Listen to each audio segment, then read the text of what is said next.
हो नहीं पाए। इसलिए इस वीक में मैंने ना 2 लेक्चर लगाए हैं। अगर आप लोगों ने टाइम टेबल देखा हो, सबने देखा है टाइम टेबल?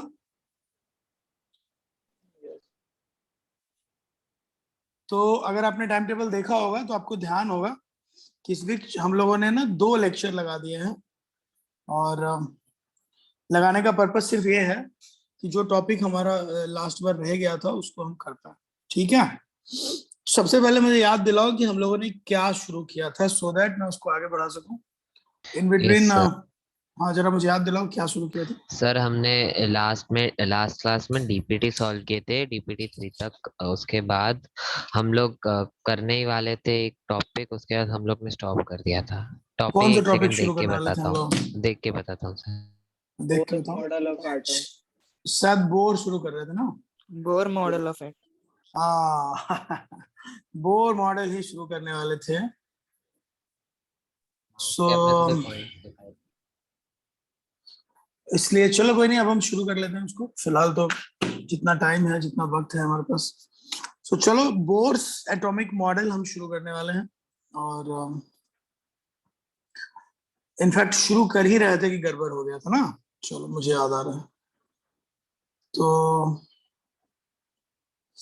चलो बोर से पहले एक दो चीजें और डिस्कस हम कर लेंगे। देखो, हम लोग यहाँ तक पहुंचे, देखो कुछ लोग आ ही रहे हैं। 1 सेकेंड, कौन है यार, इसको ले ले। बोर की जो पूरी थ्योरी है वो 2 बातों पे बेस्ड है, रदरफोर्ड और प्लैंक्स। प्लैंक्स क्वांटम थ्योरी हम लोग पढ़ चुके हैं, और उन दोनों थ्योरी को अगर मिला दें तो अपना बोर की थ्योरी बनती है। क्योंकि अगर रदरफोर्ड की थ्योरी ना होती तो फिर बोर भी नहीं हो पाता। तो बोर की थ्योरी को कुछ लोग कहते हैं कि it's extended theory of Rutherford. Clear है? बोर की जो थ्योरी है वो रदरफोर्ड की थ्योरी का एक्सटेंडेड पार्ट है, ऐसा लोग कहते हैं। ठीक है, सो इस बेसिस पर ही हम इसके बारे में बाकी की बातचीत करेंगे। तो एक बार मैं सारा डिस्कशन एक बार शेयर कर देता हूँ, सो दैट हम लोग बातें कर पाए। 1 सेकंड देना, तब तक कुछ लोग आ ही रहे हैं, मुझे शेयर कर देना।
सो मैं एक शेयर कर रहा हूँ, या फिर जो भी हो उसमें आगे बढ़ेंगे।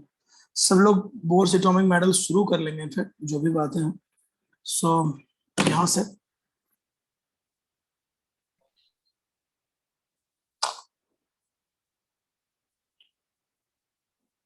सॉरी, कुछ शॉर्ट्स,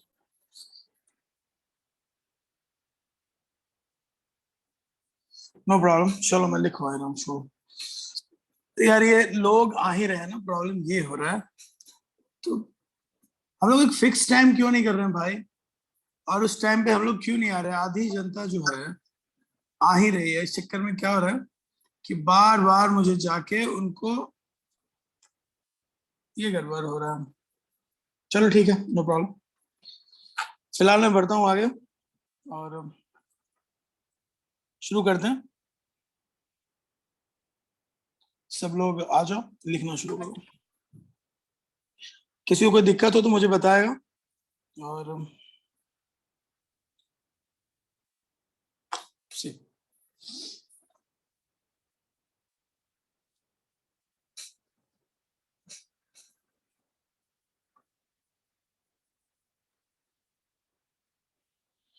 सो आज की क्लास है बोर्स एटॉमिक मॉडल की, जो हम शुरू करने वाले हैं। सब लोग हेडिंग ले लेंगे, इनफैक्ट लास्ट क्लास में हमने हेडिंग लिख लिया था। फिर से एक बार, बोर्ड्स,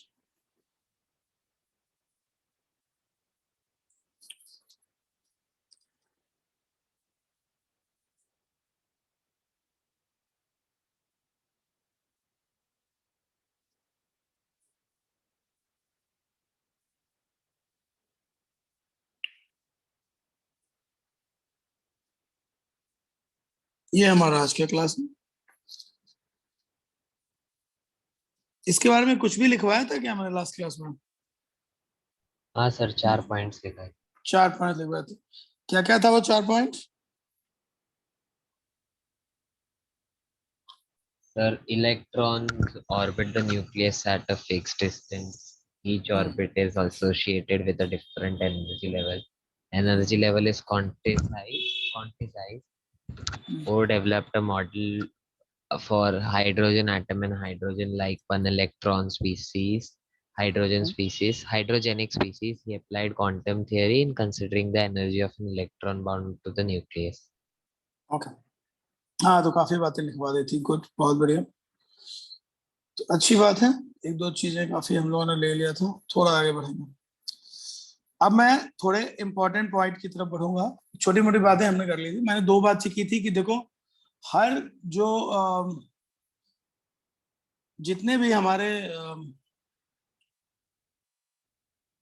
ऑर्बिट्स हैं, वर्ड यूज किया था वहां पे ऑर्बिट्स, और बार बार कहा था कि हर ऑर्बिट जो होता है वो पर्टिकुलर डिस्टेंस पे होता है, और उसकी अच्छी बात ये होती है कि वो पर्टिकुलर एनर्जी से एसोसिएटेड, ठीक है, और हम जो भी बातें करते हैं उसी हिसाब से करते हैं। सर ये रिकॉर्डिंग शेयर होगा क्या? एक्चुअली मेरे एरिया में पावर कट है। पावर कट है, रिकॉर्डिंग बिल्कुल शेयर होगा। अभी फिलहाल पढ़ाई पे ध्यान दो। जब रिकॉर्डिंग की जरूरत, अभी तो जितना सुनाई दे रहा है दे लो। फोन तो है ना, मतलब फोन का नेटवर्क तो है ना? सर कभी है कभी नहीं है, वैसा ग्लिच हो रहा है नेटवर्क। अरे यार, क्या किया जाए भाई। चलो ठीक है, जितना है बिल्कुल शेयर होगा, मैंने बोल दिया है। अब जनरली शेयर हो रहा है सब कुछ। बहुत सारे वीडियोस तुमने देखे होंगे यूट्यूब पे, अब जा रहा है। और अगर कभी ना हो तो बताना, मतलब मुझे लगता है शेयर होता है। राहुल सर को एक बार बोलना, he will share all that, ठीक है। फिलहाल मैं आगे बढ़ता हूँ यार। तो 4 पॉइंट हमने लिख दिया था। अब हम 5वें पॉइंट की तरफ बढ़ेंगे। सब लोग मेरे साथ लिखो 5th पॉइंट, ठीक है। 5th पॉइंट में जो मेन बात है बोर के बारे में, उस पर अभी हम आएंगे। उसने जो जो बातें कही थी उन सब बातों पे एक एक करके हम डिस्कस करने वाले। उन्होंने कहा था कि जो इलेक्ट्रॉन के जो मूवमेंट है वो किस बात पे डिपेंड करते हैं, उसके बारे में डिटेलिंग हुई थी। हालांकि पहले रदरफोर्ड ने उस पर बात की थी, हम उस बात को जस्ट आगे बढ़ा रहे हैं, ठीक है। सो लिख लो, nucleus lies at centre,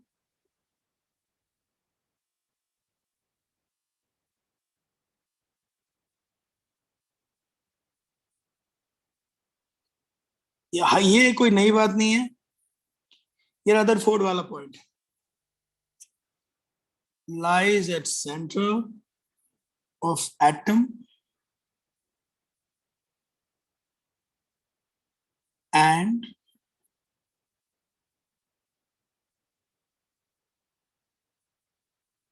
N and P. N and P का मतलब क्या है? Neutron and proton lies in it. इस क्लास के कुछ बच्चे मुझे रोक सकते हैं यहाँ पे और मुझसे एक सवाल, बेसिक सवाल पूछ सकते हैं कि सर उस वक्त तो न्यूट्रॉन की डिस्कवरी हुई नहीं थी, और जब न्यूट्रॉन की डिस्कवरी हुई नहीं तो आपने ये क्यों कह दिया कि न्यूट्रॉन भी वहीं होगा? सही बात है, बोर ने ये बात नहीं कही थी, एकदम सही बात है। लेकिन मैं एक बात आपको यहाँ पे बताना चाहता हूँ कि बोर ने भले ही ये बात नहीं कही हो, लेकिन हम सब जानते हैं कि बोर के नहीं कहने से नहीं होगा यहाँ पे बात। अगर हम थ्योरी आज लिखने जा रहे हैं तो हमको उस थ्योरी के बारे में ये भी बात करनी पड़ेगी कि बोर ने कहा ना कहा, आज तो ये फैक्ट है ना, तो एक दो बातें हम उस हिसाब से भी ऐड कर रहे हैं। ये सही है कि जब बोर का मॉडल आया था, रदरफोर्ड का मॉडल आया था, तो न्यूट्रॉन की डिस्कवरी नहीं हुई थी। बहुत सालों बाद न्यूट्रॉन की डिस्कवरी हुई जब जेम्स चैडविक ने किया, बहुत सालों बाद हुआ ये। बट इट डजंट मीन कि हम जो बात है, जो नया फैक्ट है, उसको ना रखें। इसलिए मैं ये बात अपनी तरफ से जोड़ रहा हूँ। हालांकि तुम मुझे इस बात को लिखा सकते हो कि सर बोर के मॉडल में तो था नहीं, बट मैं एक वर्ड जोड़ दे रहा हूँ, इससे बोर मॉडल को कोई प्रॉब्लम नहीं है। एंड ऑफ कोर्स न्यूट्रॉन की जब डिस्कवरी हुई तो बोर वाली ये बात अपने आप ये मॉडल में इंक्लूड हो गई। ठीक है, तो लिख लो 6 point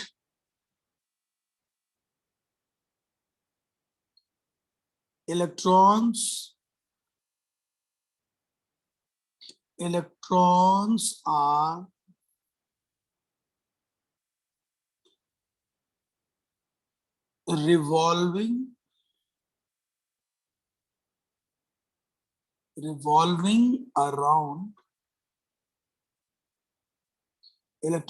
are revolving around nucleus.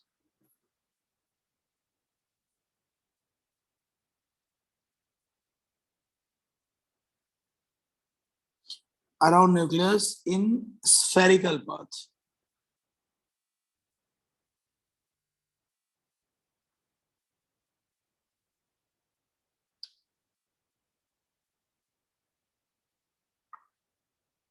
These, नीचे चलो, these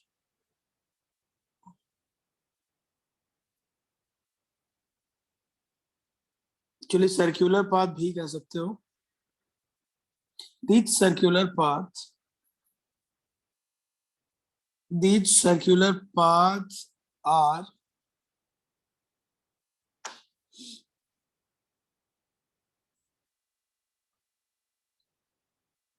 are called orbits. These circular paths are called orbit or energy level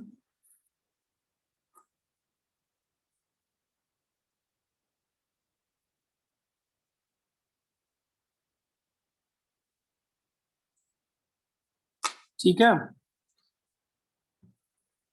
और इवन शेल्स भी कह सकते हो। तो इस सर्कुलर पाथ को हम लोग क्या कहते हैं बताओ? ऑर्बिट कहते हैं। और क्या कहते हैं बोलो? Energy level. एनर्जी लेवल कहते हैं, सही बात है। और शेल्स भी कहते हैं, ठीक है। अब यहाँ पे एक पुरानी बात याद आती है जो हमें मैक्सवेल ने बताया था, और मैंने फिर बाद में आपको बताया था कि मैक्सवेल की थ्योरी में थोड़ी गड़बड़ी है। वो क्वेश्चन अभी भी है, उसका जवाब यहाँ पे बनता है। वो क्वेश्चन आज भी वहीं का वहीं है कि इलेक्ट्रॉन अगर घूम रहा है तो वो जब घूम रहा है अपने सर्कुलर पाथ में, तो वो गिर क्यों नहीं रहा है, उसकी एनर्जी खत्म क्यों नहीं हो जाती? आओ हम लोग इस बात को जरा ठीक से डिस्कस करें। हालांकि ये बात रदरफोर्ड ने अपने मॉडल में साबित कर दिया था, प्रूफ कर दिया था, बट उस समय प्लैंक्स क्वांटम थ्योरी आई नहीं थी। तो जब प्लैंक्स क्वांटम थ्योरी आई नहीं थी तो लोगों ने वहां पे वो थ्योरी पूरी तरह से परफेक्टली समझाया नहीं जा सका। तो जब प्लैंक क्वांटम थ्योरी आई तो लोगों को ये समझ में आया कि अगर कोई भी मतलब सिस्टम अपनी एनर्जी पैकेट्स या बंडल्स में रिलीज करते हैं तो फिर एनर्जी कभी खत्म नहीं होती। तो बोर को वहां से ये बात समझ में आई कि ये बात तो मैं बोल ही सकता हूँ कम से कम कि एनर्जी जो है पैकेट या बंडल में रिलीज हो रहा है। तो एनर्जी अगर पैकेट या बंडल में रिलीज हो रहा है तो हमारा इलेक्ट्रॉन की एनर्जी भी खत्म नहीं होगा। ये उसके अंदर में ये पॉइंट आ गया कि चलो हम ऐसा बोल के निकल सकते। Let me tell you, this was not the solution, हमें और भी बातें करनी पड़ी। तो चलो बताओ, ये सबको क्लियर हुआ? Can you explain one? Yes sir. अभी खत्म नहीं हुआ, मैं इस पे आ रहा हूँ, मतलब जस्ट एक एग्जांपल दे रहा था। सो मैं आपको ये समझाने की कोशिश कर रहा हूँ कि बोर को पहले भी पता था कि जो भी बात हमारे ये क्या नाम है इनका, जो भी बात हमारे सामने आ रहा है थ्योरी में, वो जो बात भी आ रहा है वो गलत नहीं है, काफी ठीक सा है। पर दिक्कत ये थी कि उनको शायद बहुत अच्छे से अपनी बात को एक्सप्लेन करना नहीं आता था, तो अपने आप को प्रूव नहीं कर पा रहे। तो आओ देखते हैं कि आगे चल के इसको प्रूव कैसे किया। अब देखो, सो बोर ने इस पॉइंट को ध्यान में रख के कि इलेक्ट्रॉन की एनर्जी भी खत्म नहीं होगी जैसे किसी सोर्स की एनर्जी खत्म नहीं होती। उसने कहा कि देखो ये न्यूक्लियस है और इलेक्ट्रॉन अगर ऐसे घूम रहा है, ठीक है, यूं घूम रहा है, अगर ये सर्कुलर ऑर्बिट है, तो उसने अपनी कहानी को थोड़ा सा आगे बढ़ाया। उसने कहा कि देखो इलेक्ट्रॉन इस सर्कुलर ऑर्बिट पे घूमेगा और उसकी एनर्जी कभी खत्म भी नहीं होगी। उसकी एनर्जी कभी खत्म इसलिए नहीं होगी क्योंकि उसने अपने पॉइंट्स दिए। उसने कहा कि उसकी एनर्जी इसलिए खत्म नहीं होगी क्योंकि ये एक स्टेशनरी ऑर्बिट है।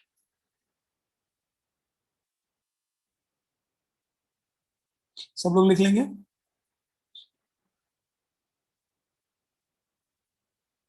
What is the meaning of stationery orbit?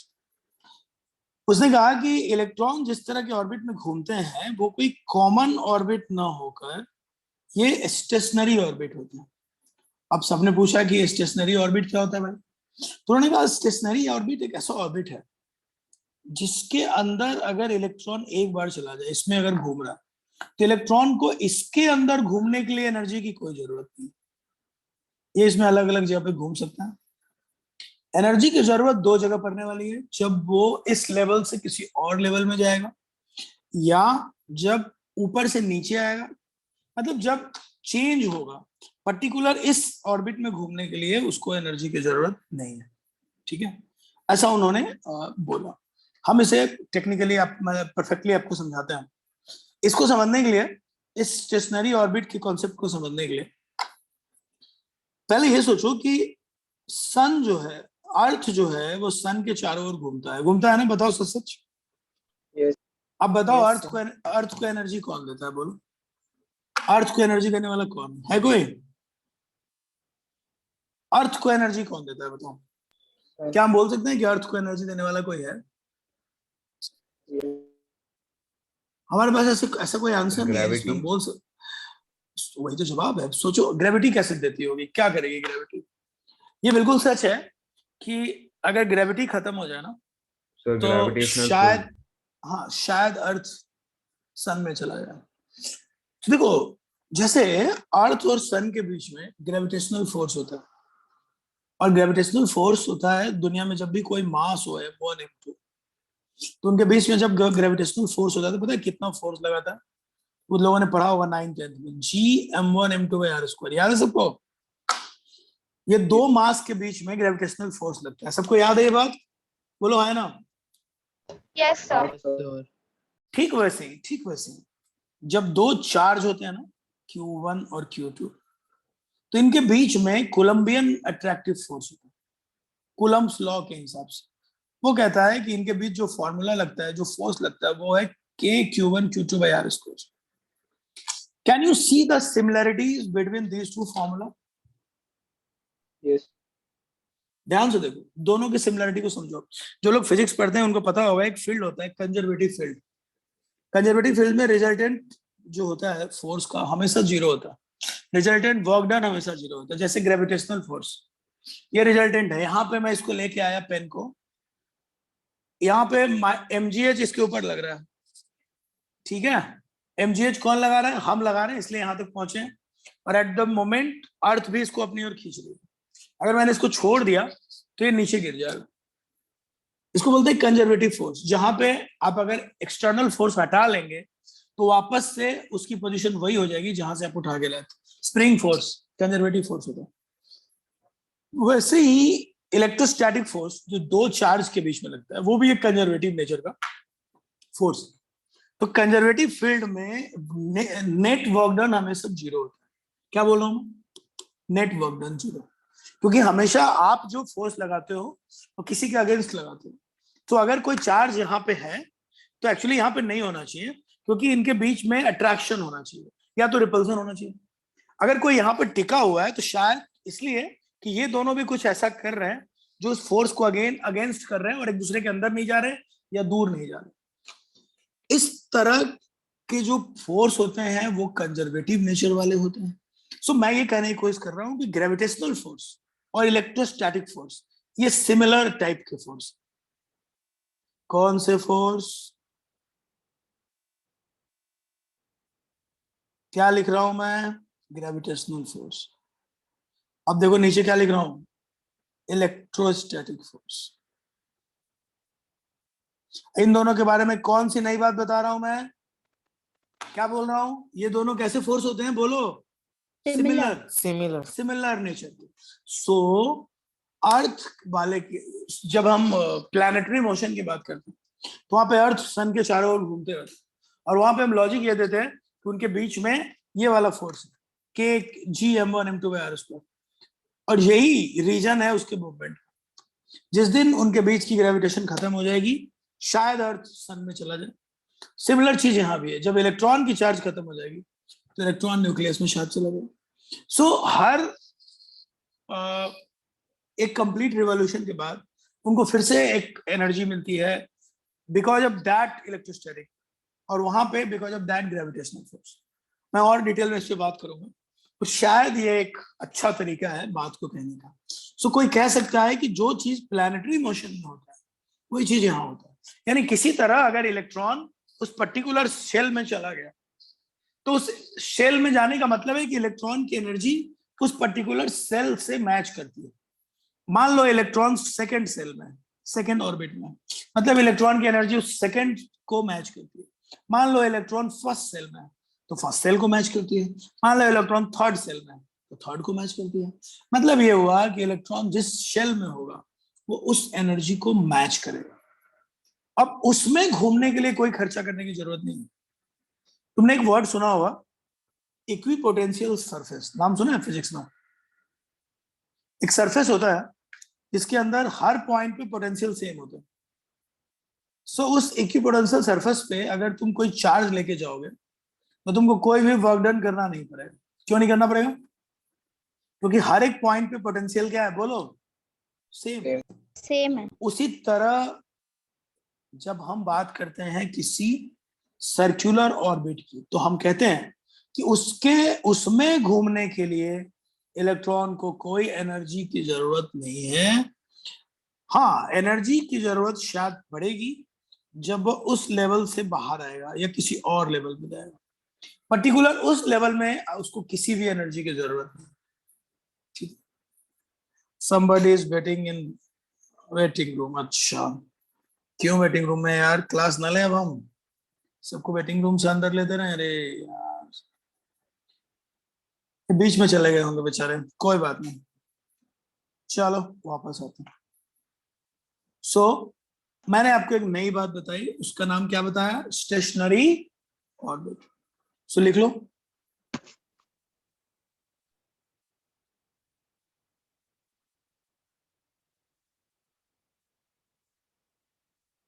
Electrons revolve in, electrons नहीं एक्चुअली इलेक्ट्रॉन, क्योंकि ये सिस्टम सिर्फ एक इलेक्ट्रॉन के लिए।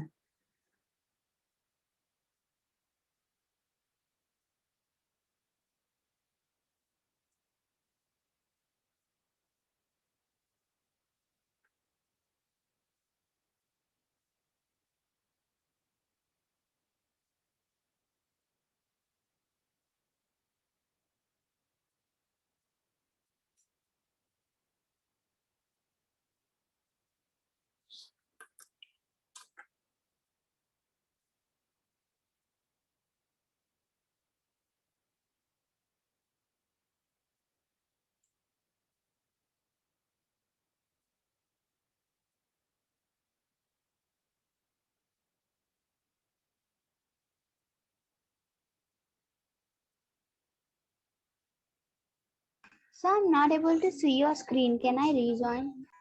या please.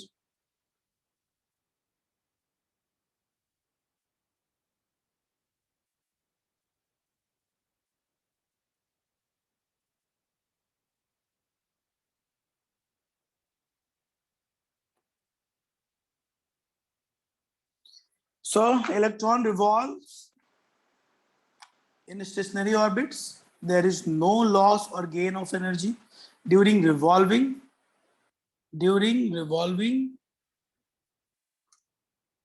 around nucleus in a stationary orbit. Clarity आ रही होगी सबको? सो कोई बोलेगा तुमसे कि एनर्जी का चक्कर, तो क्या बोल के निकल लोगे? बोलना भैया इलेक्ट्रॉन जो है वो एक्चुअली कहाँ घूमता है?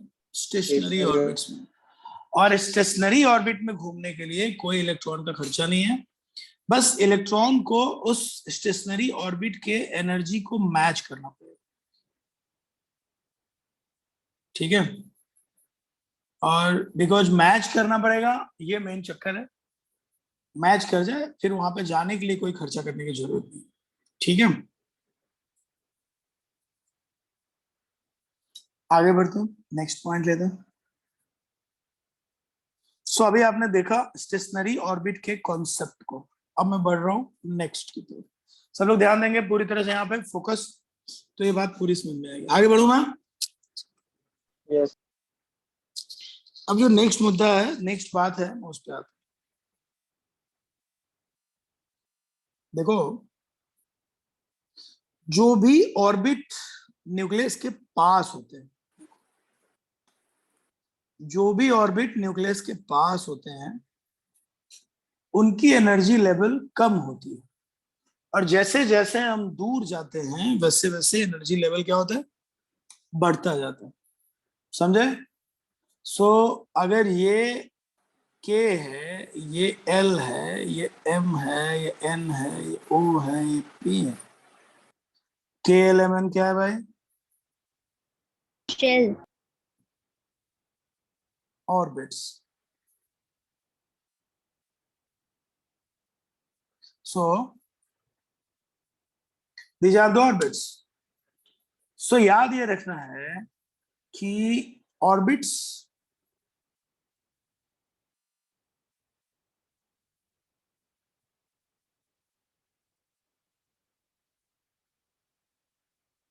which are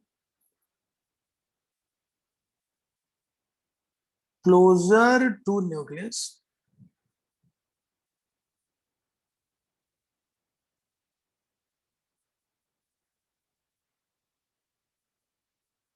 having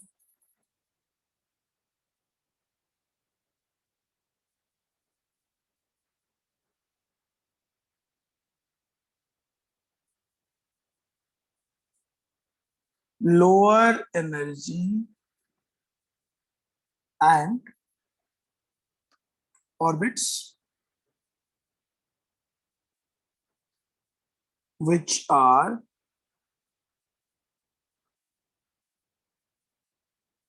away from the nucleus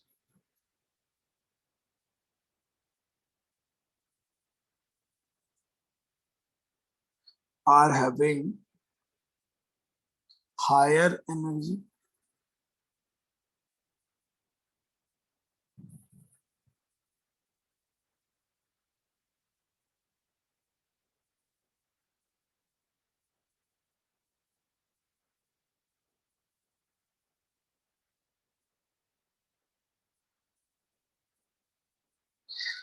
so जो न्यूक्लियस के पास वाले ऑर्बिट है कॉम्परेटिवली उनकी एनर्जी कम है, वो लोअर एनर्जी वाले ऑर्बिट है, और जो दूर है उनकी एनर्जी क्या है? ज्यादा है। सबको क्लियर?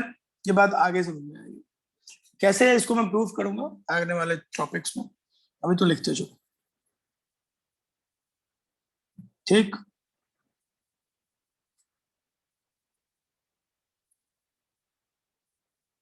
अब देखो, यहां तक सबको क्लियर हो गया क्या? बोलो Yes. Yes, sir. जल्दी लिखो।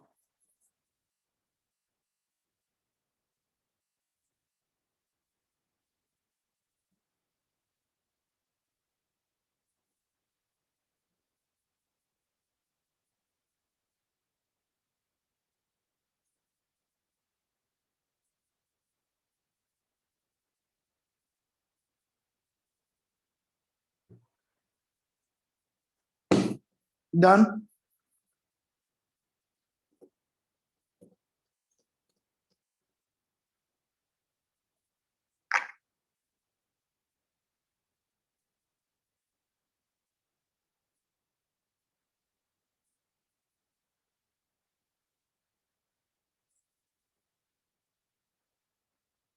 लिख पाए सब लोग तो बताना Yes, sir. Done.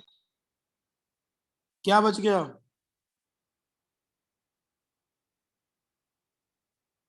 अबे क्या लिखना बच गया ये तो बताओ।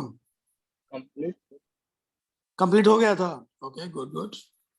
मतलब कुछ बच भी गया हो तो कोई बात नहीं है, उसे हम लोग लिखेंगे। ये देखो, अरे थोड़ा नीचे आ जाओ भाई।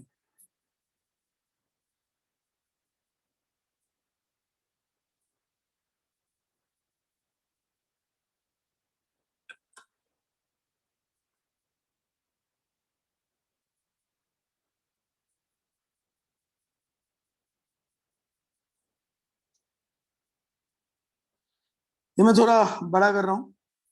देखो ये मॉडल जो है इलेक्ट्रॉन के मूवमेंट का मॉडल है। सब लोग ध्यान से देखो इसको। बीच में अपना न्यूक्लियस है और देखो इलेक्ट्रॉन ऐसे घूम रहा है, सही है ना? ध्यान से देखो, इलेक्ट्रॉन ऐसे घूमते रहते हैं। ये रदरफोर्ड का मॉडल है। मैं जानबूझ के इसको इस वक्त यूज कर रहा हूँ क्योंकि ये बात एक्चुअली रदरफोर्ड नहीं बताई थी। उस वक्त लोगों ने मानी नहीं थी, बट ये बात रदरफोर्ड ने ही बताई थी।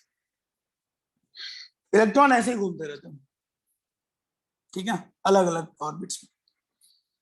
यहाँ पे जो पॉइंट है जो मुझे तुमको बताना है वो सिर्फ ये है, जो मैं यहाँ पे कंक्लूड करना चाहता हूँ। दो बातें हैं जो हम सबको यहाँ पे पहले क्लियर करना होगा आगे की कोई भी डिस्कशन करने से पहले। कौन से हैं वो दो बात? देखो, पहली बात, अब इस बात को तुम्हारे सामने रखने के लिए मुझे एक एग्जाम्पल तुम लोगों से डिस्कस करना होगा। मुझे एक बात बताओ, तुम में से कितने लोगों ने साइकिल चलाना सबको आता है? Everybody knows cycling? Yes. Yes, sir. सबको आता है? Yes, ठीक sir. है। मुझे सच सच बताओ कि जब तुम साइकिलिंग करते हो, कभी तुमने सर्कुलर पाथ पे साइकिलिंग की है? Yes. बोलो, कितने लोगों ने सर्कुलर पाथ पे साइकिलिंग की है? Circular path. Yes. अगर तुमने कभी सर्कुलर पाथ पे साइकिलिंग की हो तो एक जरूरी बात तुमसे डिस्कस करना जरूरी है। एक इंटरेस्टिंग चीज बताता हूँ। जब तुम सर्कुलर पाथ पे साइकिल चलाते हो, पता है क्या होता है? थोड़ी देर बाद तुम्हें रियलाइज होगा कि कोई तुमको सेंटर की तरफ खींच रहा है। पता है बात? Yes. अगर किसी को मेरी बात पे भरोसा ना हो तो साइकिल चलाए आज क्लास के बाद, गोल गोल चलाए और एकदम से ब्रेक मार हाँ दे। सर। क्या होगा बताओ? सर गिर जाएंगे किस तरफ? सेंटर की तरफ। सेंटर की तरफ। क्यों गिरोगे सेंटर की तरफ बताओ? इसलिए सेंटर की तरफ गिरोगे क्योंकि कोई फोर्स लगाया जा रहा है तुमको। कहां से? From centre. और किस तरफ? Towards it. Towards the centre. इसका मतलब ये हुआ कि जब भी तुम किसी सर्कुलर पाथ पे घूमते हो, तुम्हारे ऊपर एक फोर्स लगता है जो सेंटर की तरफ से लगाया जाता है। बिकॉज हमारी दुनिया में ग्रेविटेशनल फोर्स के कारण ये काम होता है, क्योंकि हमारा मास है m1, अर्थ का मास है m2। तो हमारे बीच में, मतलब हमारा जो भी बॉडी मास है और अर्थ का जो बॉडी मास है, उनके बीच में m1 m2 जो मास है, उसके कारण हमारे ऊपर जो ग्रेविटेशनल फोर्स है Gm1 m2 स्क्वायर, उसके हिसाब से वो फोर्स लगता है। और वो फोर्स हमें किधर खींचती है बताओ? सेंटर की तरफ। क्यों खींचती है? क्योंकि अर्थ का मास हमारे मास से बहुत ज्यादा है, तो उसी तरफ जाएंगे ना जिधर मास ज्यादा है ना? अब तुम समझे जिस दिन अब अगर हमको, अब तुम लोग अपने आप सोच के बताओ, अगर तुमको गिरने से बचना है तो तुमको क्या करना चाहिए? साइकिलिंग कंटिन्यू करते हैं। Yes, very good, the very good answer. अगर गिरने से बचना है मेरे दोस्त तो क्या करोगे? साइकिलिंग कंटिन्यू करो। और एक और बात बताता हूँ, तुम जितने नजदीक जाओगे, मतलब जितने क्लोज क्लोज राउंड लोगे ना, उतना तुमको फोर्स ज्यादा फील होगा। सही बोल रहा हूं मैं? कितने लोगों ने ऐसे राउंड लिए हैं साइकिल वाले? Yes. यस ये सर। बाइक, ये साइकिल वाले आजकल लोग बाइक से गिरते हैं, गिर जाते हैं वो एक लेवल के बाद। बचने का तरीका एक ही है। अगर तुम क्लोज जाओगे तुम्हें ज्यादा फोर्स फील होगा। बचने का तरीका एक ही है, और तेज चलो, और तेज चलो। इसलिए क्लोजर राउंड जो बहुत बहुत मुश्किल होता है, बहुत मुश्किल होता है। जिन लोगों ने उस देखा है कि अब तो बंद हो गया ना, मेला वगैरह बंद हो गया, वो होता था ना जिसमें Giant wheel. फिर, हाँ मूवी में देखे होंगे वो कुएं के अंदर जो चलाते हैं साइकिल, वहां भी शायद थोड़ी बहुत कहानी इसकी है। बट एक बात तय है, पाथ जितना क्लोजर होगा उतना अट्रैक्टिव फोर्स स्ट्रॉन्गर होगा, और उससे बचने के लिए साइकिल वाले को और तेज साइकिल चलाना पड़ेगा। मतलब साफ है कि अगर तुमको गिरने से बचना है तो तुमको भी एक फोर्स लगाना होगा, और वो फोर्स तुम लगाते हो बट तुमको पता नहीं होता कि तुम फोर्स लगाते हो। जैसे मैं एक जवाब देता हूँ, सुनना। अब मुझे ये बात पता है कि कोई सेंटर पे ऐसे घूम रहा है। देखो मुझे क्या पता है, मुझे जैसे मालूम है कि कोई सेंटर पे घूम रहा है, ठीक है।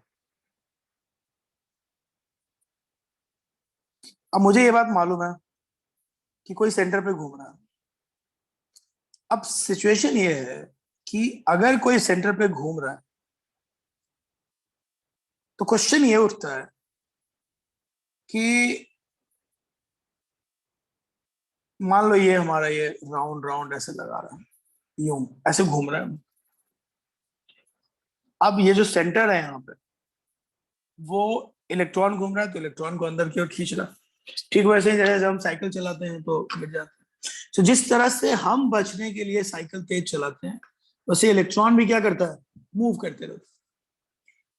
लेकिन अगर एक बाहर बैठा आदमी देखे और सोचे कि भाई इसके ऊपर एक फोर्स लग रहा था, सुन रहे हो, इसके ऊपर एक फोर्स लग रहा था और ये नहीं गिरा अंदर, इसका मतलब समझते हो क्या होगा? इसका मतलब इसने भी अपोजिट और इक्वल क्या लगाया होगा, बोलो, फोर्स लगाया होगा। तुम साइकिल चला रहे हो और मैं तुमको देख रहा हूं कि तुम सेंटर में गिर नहीं रहे हो, तो क्या मैं ये गेस नहीं कर सकता कि तुम भी शायद कोई इक्वल और अपोजिट फोर्स लगा रहे हो, इसलिए नहीं गिर रहे हो? बोलो, Yes. ऐसा गेस तो कर सकता हूं मैं। ये अलग बात है कि अगर मैं तुमसे पूछूं कि भाई तुमने कोई फोर्स लगाया था क्या, तो तुम पता है क्या बोलोगे कि नहीं नहीं नहीं, मैंने तो कोई फोर्स नहीं लगाया था। बोल सकते हो तुम ये बात कि मैंने कोई फोर्स नहीं लगाया था। लेकिन सच तो ये है कि बाहर बैठा आदमी तो नहीं समझेगा ना, वो तो कहेगा तुमने जरूर कोई फोर्स लगाया हो। सो यहाँ पे दो बातें हैं। जब कभी फिजिक्स वाले कहते हैं ऐसा, कि जब कभी ऐसा हो कि फोर्स लगाने वाले को पता ना हो और बाहर बैठा आदमी अज्यूम करे कि कोई फोर्स लगाया गया है, ऐसे फोर्स को फिजिक्स में स्यूडो फोर्स कहते हैं, फॉल्स फोर्स, बैलेंसिंग फोर्स। सो जब इलेक्ट्रॉन सर्कुलर पाथ पे घूमेगा, उसके ऊपर एक अट्रैक्टिव फोर्स लगेगा, जिस अट्रैक्टिव फोर्स का नाम है, बोलो क्या नाम है? Centripetal force. यस, उसका नाम है सेंट्रीपिटल फोर्स। ये बिल्कुल वैसा ही फोर्स है जब हम साइकिल चलाते हैं तो हमारे ऊपर लगता है। बट सवाल ये है कि जब हमने फोर्स लगाया, सारी ताकत लगाई, बट इलेक्ट्रॉन नहीं गिरा, इसका मतलब इलेक्ट्रॉन भी इक्वल और अपोजिट एक फोर्स लगा रहा है। किस तरफ? बाहर की तरफ। और वो जो बाहर की तरफ फोर्स लगा रहा है उसका भी एक नाम है। क्या नाम है? Centrifugal force. करेक्ट। ये अलग बात है कि लगाने वाले को नहीं पता कि उसने कोई फोर्स लगाया है। वैसे ही जैसे तुम जब साइकिल चलाते हो तो तुम नहीं गिरते हो, तुम कहते हो मैंने तो कोई फोर्स लगाया नहीं, क्योंकि हमारी दुनिया में फोर्स का मतलब क्या होता है? पुल या पुश। तुम सिर्फ साइकिल चला रहे हो, ना पुल कर रहे हो ना पुश कर रहे हो। तो तुम्हारे हिसाब से फोर्स लगा नहीं है, पर इट डजंट मीन कि बाहर बैठा आदमी भी ऐसा सोचे। उसकी नजर में तुमने एक फोर्स लगाया है, इसलिए वो बोलेगा कि तुमने सेंट्रीफ्यूगल फोर्स लगाया। याद रहे, ये जो सेंट्रीफ्यूगल फोर्स है ये एक बैलेंस फोर्स है। जो बाहर बैठा थर्ड बंदा जो है, जो किसी साइड का नहीं है, वो बाहर बैठा बंदा एज्यूम करेगा कि तुमने एक बैलेंस फोर्स लगाया है। This is balance force. बस एज्यूम करेगा कि तुमने लगाया है, क्योंकि अगर ये फोर्स नहीं लगाया तो तुम गिर गए होते। सो यहाँ पे काम की बात हम लिखने जा रहे हैं।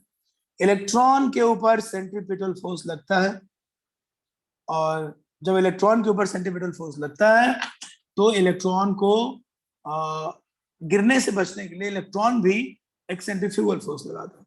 सो ये स्टेटमेंट हमको लिखना पड़ेगा। लिखो सब लोग, लिखो nuclear attractive force nuclear attractive force की वर्ड समझ रहे हो ना? कौन बताया कि न्यूक्लियर फोर्स अट्रैक्टिव क्यों है? Because it pulls the electron towards itself. Yes, क्योंकि इलेक्ट्रॉन के ऊपर है नेगेटिव चार्ज और न्यूक्लियस के ऊपर कौन सा साइन है? पॉजिटिव। तो दोनों के बीच में अट्रैक्शन होना चाहिए ना? यस। बस। सो nuclear attractive force on electron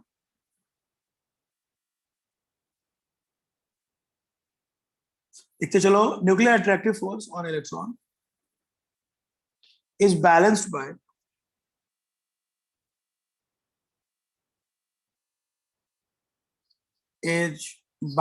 by centrifugal force.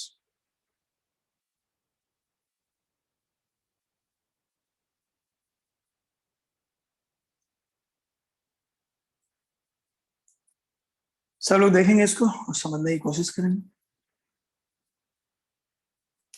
समझ में आ रहा होगा, कोई बहुत बड़ी बात नहीं है, समझा तो जा ही सकते हैं।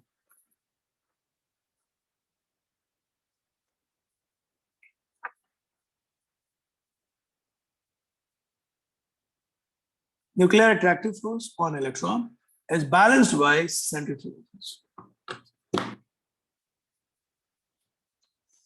I'm sure सबको बहुत सारी बात समझ में आ रही है, किसी को भी कोई दिक्कत नहीं है, बोलेगा मुझे कोई भी दिक्कत होगा तो। अब मेन क्वेश्चन आ रहा है जिसमें मुझे तुम लोगों की जरूरत पड़ेगी और मुझे कुछ कुछ बातें भी सिखानी पड़ेगी, मैं वो सब सिखाऊंगा अभी और तब जाके ये बात समझ में आएगी। ठीक है, अभी मैं आऊंगा उस बात पर। Excuse me sir. जी मैडम बोलिए। सर तो फिर ये सेंट्रीफ्यूगल फोर्स है, ये रियलिटी में एग्जिस्ट नहीं करता, जो बंदा बाहर से देख रहा है सिर्फ उसे लगता है कि वो फोर्स लग रहा है। हाँ सही बात है, इसका मतलब ये है सूडो फोर्स। तुमने अभी लॉज ऑफ मोशन पढ़ा कि नहीं पढ़ा? नो सर, अभी स्टार्ट नहीं किया है सर ने। हाँ तो उसमें तुम पढ़ोगे ऐसे सूडो फोर्स तुम्हारे पास आएंगे, जैसे जो force equal to M A वाला जो है ना फॉर्मूला, वो इनर्शियल और नॉन इनर्शियल फॉर्म में होता है।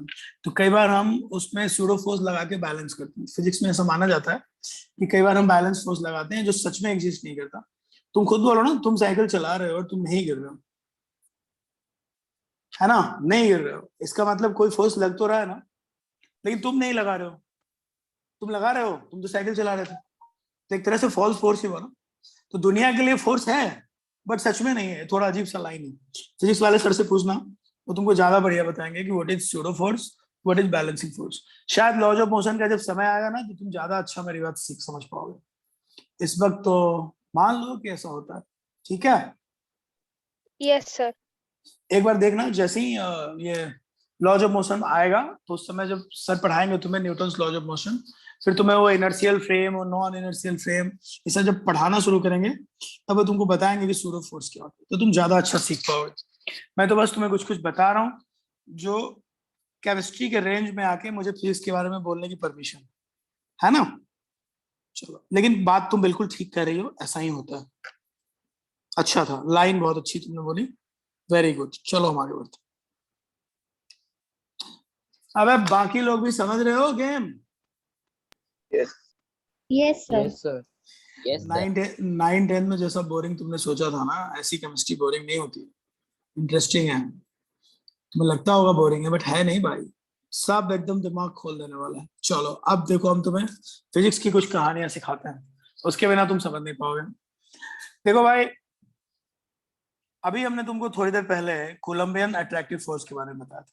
अब मुझे क्या करना होगा, फिजिक्स से कुछ बातें उधार लेनी पड़ेंगी, क्योंकि जब तक मैं कुछ बातें फिजिक्स से उधार नहीं लूंगा तब तक मैं सब कुछ तुम्हें समझा नहीं पाऊंगा। सो आओ हम कुछ कुछ बातें फिजिक्स से उधार लेते हैं।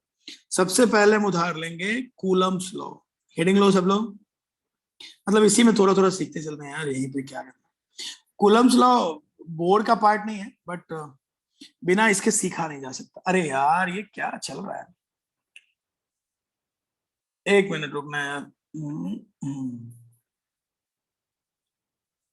खुल जा भाई। अब मैं तुम्हें थोड़ा सा कूलम्ब्स लॉ के बारे में बताऊंगा क्योंकि मुझे इसकी जरूरत पड़ने वाली है। तुम लोग भी ध्यान से देखो, सीखने की चीज।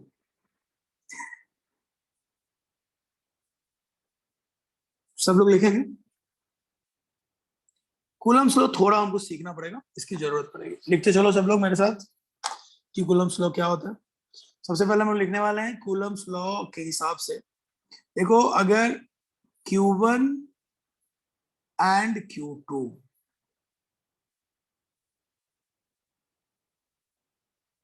are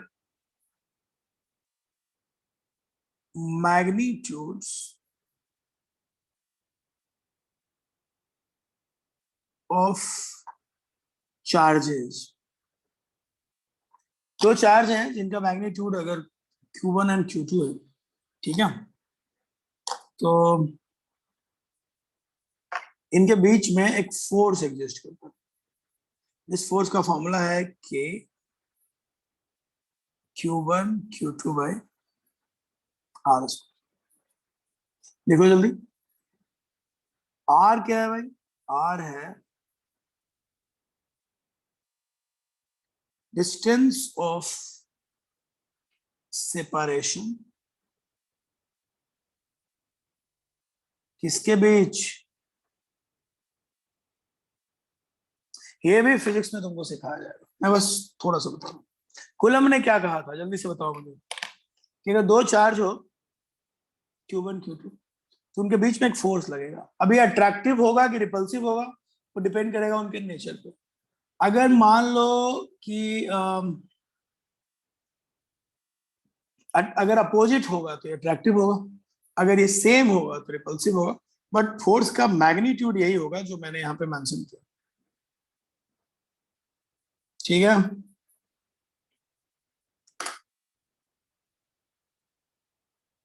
आई एम श्योर सबको समझ में आ रहा होगा।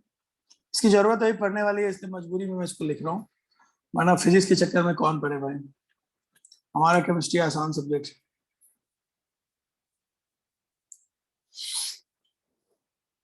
ठीक है। चलो ध्यान देंगे तो ये बात समझ में आएगी। सर आपने R is equals to distance of separation के बाद क्या लिखा है?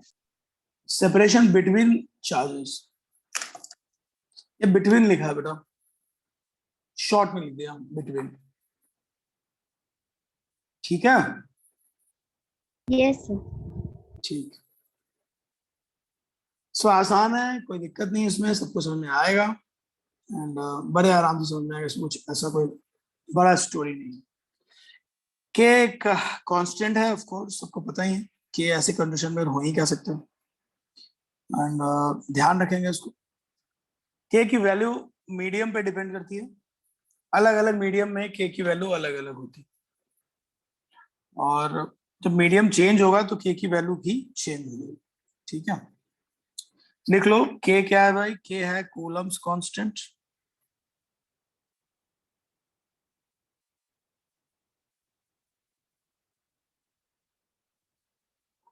ये कूलम कांस्टेंट है, ये मीडियम पे डिपेंड करता है थोड़ा सा, बट जनरली यहाँ पे अगर वैक्यूम है तो वैक्यूम में इसकी वैल्यू फिक्स होती है, जनरली हम वैक्यूम मानेंगे यहाँ पे।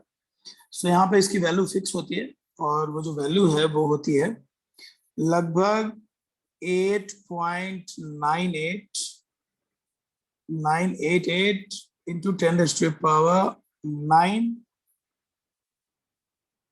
Newton metre square and coulomb inverse 2। Coulomb charge का यूनिट होता है, इसकी वैल्यू लगभग इतनी होती है, तो जरूरत पड़ने में तुम यूज कर सकते हो। ये वैक्यूम में होती है, ध्यान रखना, अलग अलग जगह पे अलग अलग होती है, बट ठीक है, ध्यान रखेंगे इसको। सर ठीक एक है? स्टूडेंट वेटिंग में खड़ा, वेटिंग रूम में। अच्छा, ऐसा हो गया। एक नहीं भाई, ये देखो कितने लोग वेटिंग में थे, 3 लोग। चलो कोई नहीं, लिखते चलो भाई। एक्चुअली ये जो के होता है ये 1/4 पाई एप्सिलन नॉट होता है, और ये जो एप्सिलन नॉट इसको पढ़ते हैं, ये जो एप्सिलन नॉट है ये वैक्यूम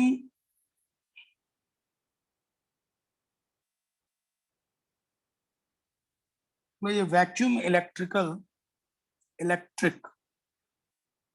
सॉरी वैक्यूम में, ये वैक्यूम में डबल यू होता है क्या कि एक ही होता है? इलेक्ट्रिक परमिटिविटी इसको बोलते हैं हम लोग। कांस्टेंट है, इसकी वैल्यू बदलती रहती है। यहाँ पे वैक्यूम मान के हम चल रहे हैं, तो ये इसकी इतनी वैल्यू है, ठीक है। और ये जो वैल्यू है वही मैंने लिखा था, इसको तुम शॉर्ट में, ये जो 8.98 है, इसको तुम शॉर्ट में लिख सकते हो 9 into 10⁻⁹ newton metre square coulomb minute. ये वैल्यू तुमको याद रखने की जरूरत नहीं है, मैं बस बता दे रहा हूँ सो दैट किसी को कोई दिक्कत ना हो।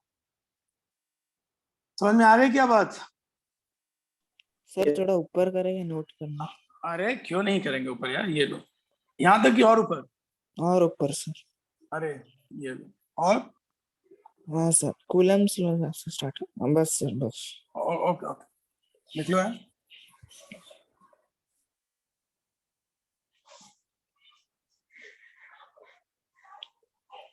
सर आपने कूलम्स कांस्टेंट लिखा है, उसके नीचे जो नंबर लिखा है उसको रीड कैसे करेंगे? Epsilon not. अब ये मुझे लिखने नहीं आता भाई, फिजिक्स वाले तुमको बताएंगे, तुम इसको याद कर लो। क्या बोलेंगे? Epsilon not. हाँ जो भी है, ये तुमको, तुम इसे परमिटिविटी, इलेक्ट्रिक परमिटिविटी ही बोल दो, क्यों इतना परेशान? ये फिजिक्स वाले बताएंगे यार, अभी इसमें घुसना नहीं चाहता मैं, ठीक है। अभी हम लोग इसी में लिखते हैं। हम लोग इसको ना भी लिखे तो, मैंने जस्ट लिख दिया क्योंकि लिखना चाहिए, बट हमारा काम के से चल जाएगा। ओके, इसकी वैल्यू अलग अलग मीडियम में अलग अलग होगी।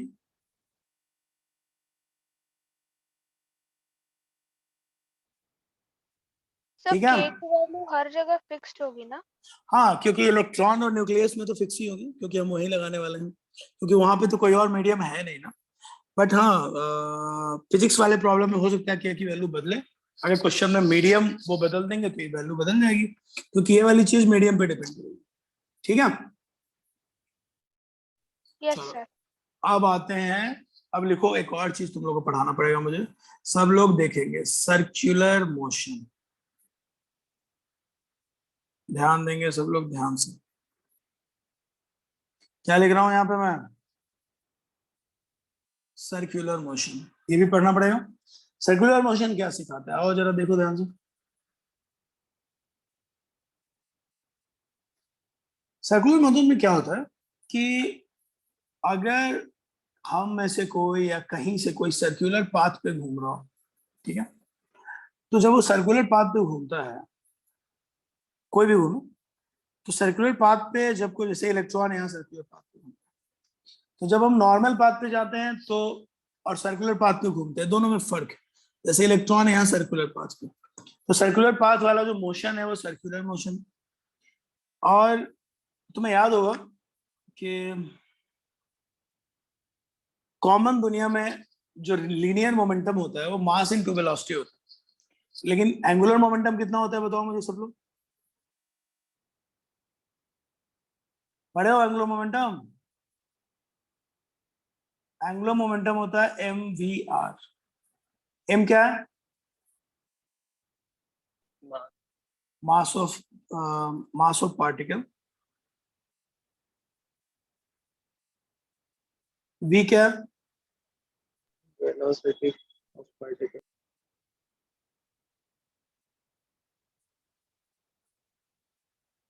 सब फिजिक्स में पढ़ोगे भाई।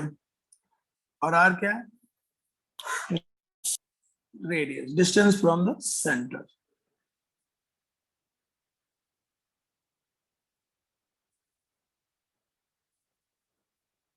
ठीक, इन सब का मतलब ये है कि अगर तुम सर्कुलर पाथ पे घूमोगे तो तुम्हारा एंगुलर मोमेंटम mvr होगा।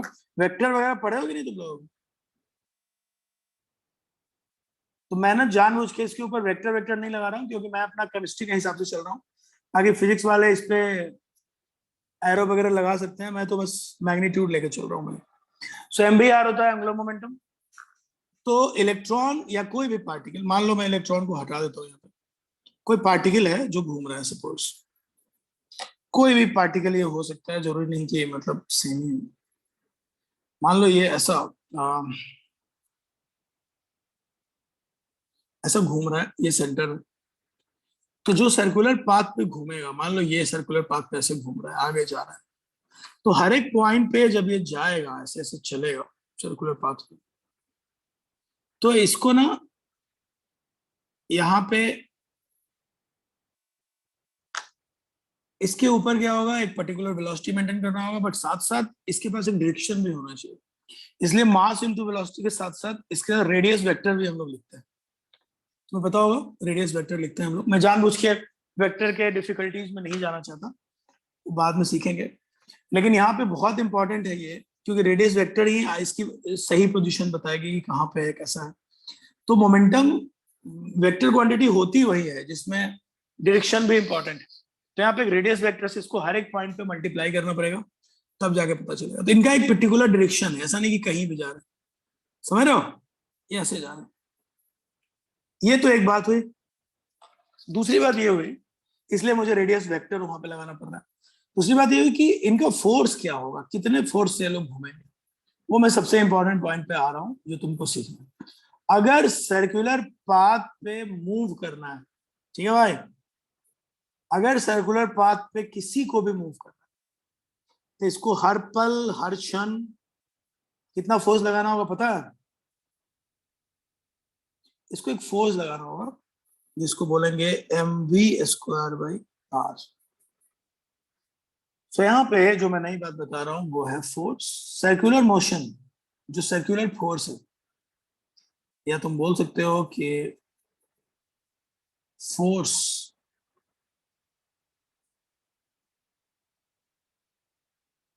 applied by particle during circular motion।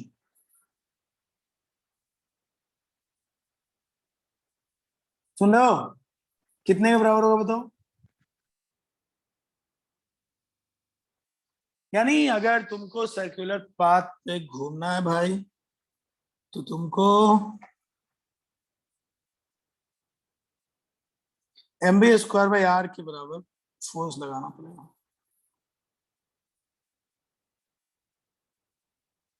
Learn it.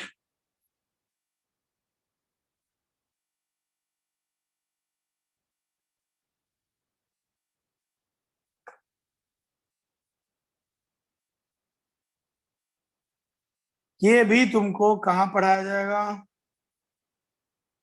Circular motion में।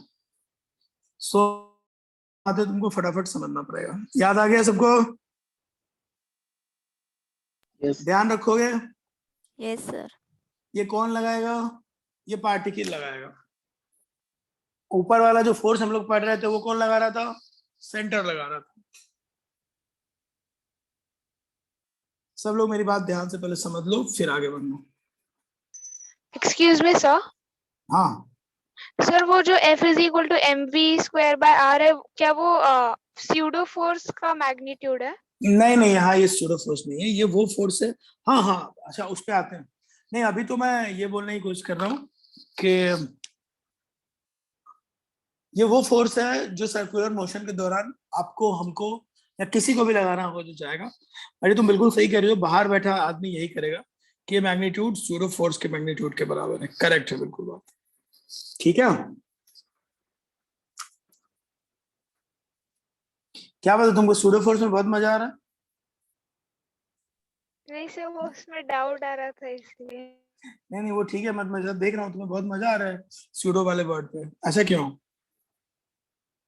अच्छा लगा तुमको स्यूडो वर्ड? नहीं सर। अरे हर किसी को अलग अलग वर्ड्स अच्छे लगते हैं। जैसे ना केमिस्ट ऑर्गेनिक में एक रिएक्शन है कॉरी हाउस, ठीक है। तो स्टूडेंट होते हैं, उनको ना कुछ स्टूडेंट जो मुझे कहते थे सर बहुत क्लासी नाम है इसका, कॉरी हाउस। ऑर्गेनिक में ऐसे बड़े नाम होते हैं ना, तो ऐसे लोग, बच्चों को कुछ वर्ड पसंद आ जाते हैं, तो चलो इसको ये देखो, कुछ लोगों को स्यूडो वर्ड पसंद आ रहा है, नॉट बैड। बढ़ते हैं आगे। वैसे भी स्यूडो चीजें बहुत फैली है आजकल, तो लोग स्यूडो रह के अपना काम कर लेते हैं, नॉट बैड। चलो फिलहाल हम बढ़ते हैं आगे। सबको क्लियर हुआ? अब मैं वापस बोर्स मॉडल पे आता हूं क्योंकि मुझे उसकी जरूरत है। मैं थोड़ा सा बस जा रहा था वापस। सो अब जो वर्ड मैंने दो यूज किए हैं ऊपर, उनको मैं एक्सप्लेन करने जा रहा हूं। मैंने क्या क्या यूज किया? मैंने दो शब्द यूज किए थे। एक यूज किया था, क्या यूज किया था? Centripetal force. और दूसरा क्या यूज किया था बताओ? Centrifugal force.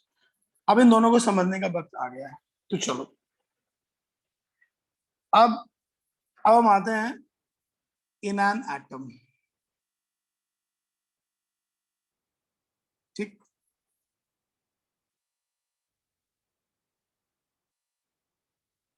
एटम में सुनना ध्यान से सब लोग, ठीक है?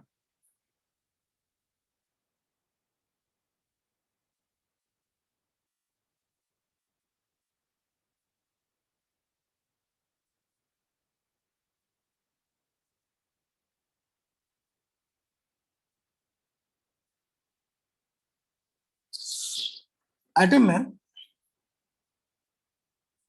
क्या होता है, पहले तो ये समझना है कि कौन सा एटम है। बताओ एटम कैसा है? Hydrogen like atom. Hydrogen like atom के दो पार्ट हैं, एक न्यूक्लियस वाला पार्ट है। इसके अंदर कौन रखा हुआ है? प्रोटॉन। मुझे बताओ प्रोटॉन कितने हो सकते हैं? One. बोलो। 1. प्रोटॉन एक से ज्यादा भी तो हो सकते हैं ना, क्योंकि मैंने लास्ट क्लास में तुमको बताया था ना कि ये हाइड्रोजन और हाइड्रोजन लाइक एटम के लिए बताया गया है। हाइड्रोजन लाइक एटम का मतलब जिनके पास एक इलेक्ट्रॉन।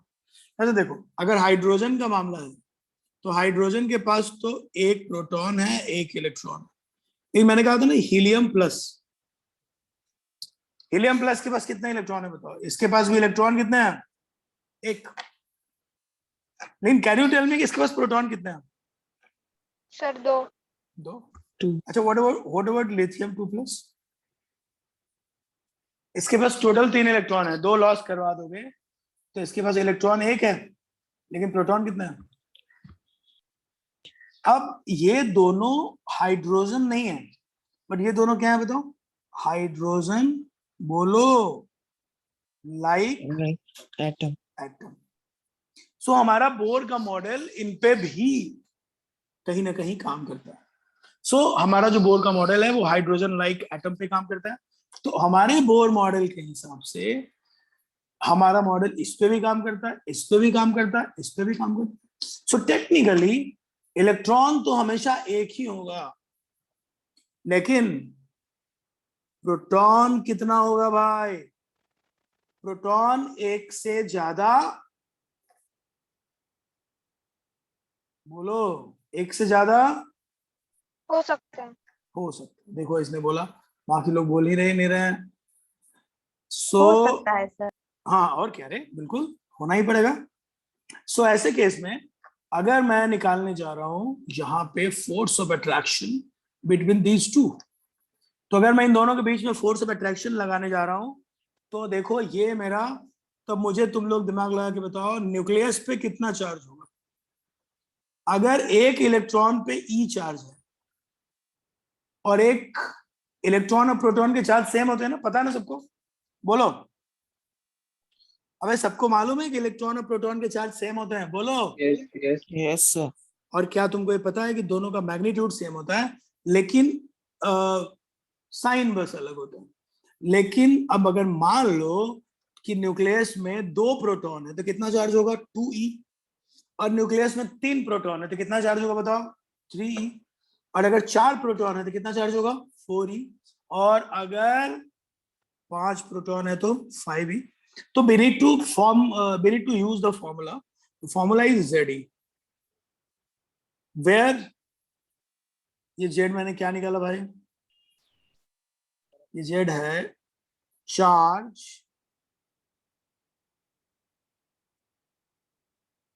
यार, थोड़ा पतला वाले से लिखता हूं मैं, स्टाइल के चक्कर में गड़बड़ा जाएगा ये। एक मिनट। सो ये चार्ज बन रहा है ZE, where this is the charge over कहां? न्यूक्लियस। इसमें Z क्या है भाई? जेड है atomic number,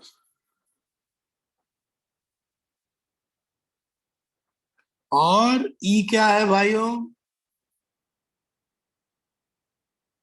charge of what? Electron. Z क्यों लिख रहा हूं मैं? क्योंकि एटॉमिक नंबर तो चेंज होंगे ना यार, हाइड्रोजन के 1 हैं, हीलियम के 2 होंगे, लिथियम के 3 होंगे, सोडियम 10 प्लस ले लूं तो कितने हो जाएंगे? सोडियम 10 प्लस भी तो चलेगा, 10 इलेक्ट्रॉन बाहर निकाल दो तो एक ही अंदर बचेगा ना। क्या ये हाइड्रोजन लाइक एटम नहीं है? बोलो। Yes. ये भी है। तो जेड की वैल्यू तो कुछ भी हो सकती है ना, इसलिए मैंने एक फॉर्मूला इस बना दिया, जेड लो, खत्म, टेंशन खत्म, ये लो। सो चार्ज ओवर न्यूक्लियस, और चार्ज क्या है? जेड क्या है? एटॉमिक नंबर जो बदलेगा, और ई क्या है? चार्ज ऑफ इलेक्ट्रॉन, ये भी इसकी वैल्यू फिक्स रहेगी। बोलो। अब दूसरी तरफ इलेक्ट्रॉन, इसकी वैल्यू तो फिक्स है ही। अब हम आते हैं मेन पॉइंट। अब फोर्स का फॉर्मूला क्या होता है जो इनके बीच में लगने वाला है? सो यहाँ पे अगर मैं सेंट्रीपिटल फोर्स निकालने बैठूं तो मेरा सेंट्रीपिटल फोर्स का फॉर्मूला क्या होगा? सेंट्रीपिटल फोर्स इन दोनों के बीच का फोर्स, और ये जो फोर्स है ये हमारा फॉर्मूला के Q1 Q2 by R square पे बेस्ड। अब इस केस में K तो फिक्स है पहले से, Q1 के जगह पे हम लिखेंगे ZE, और Q2 की जगह लिखेंगे E, और नीचे तो वही रहेगा R square. So finally F equal to हो जाएगा K ZE square by R square. यहाँ पे जो E है, R जो है वो सब जानते हैं, R मैं बता देता हूं सबको सो दैट किसी को कंफ्यूजन ना हो। R होगा ये डिस्टेंस, ये जो डिस्टेंस है, ये डिस्टेंस, ये डिस्टेंस, ये डिस्टेंस है R। ध्यान से देख लो एक बार, K ZE square by R square कहां से आया? यहां से आया कि जेडी को हमने बनाया चार्ज ओवर न्यूक्लियस, ई है चार्ज ओवर इलेक्ट्रॉन, दोनों के साइन में उल्टा है but magnitude wise proton electron के चार्ज सेम होते हैं। तो इनके ऊपर जो टोटल फोर्स लगेगा वो कोलंबियन अट्रैक्टिव फोर्स से आएगा, और वो फॉर्मूला हमने पहले तुम्हें थोड़ी देर पहले बताया कि Q1 Q2 by R square.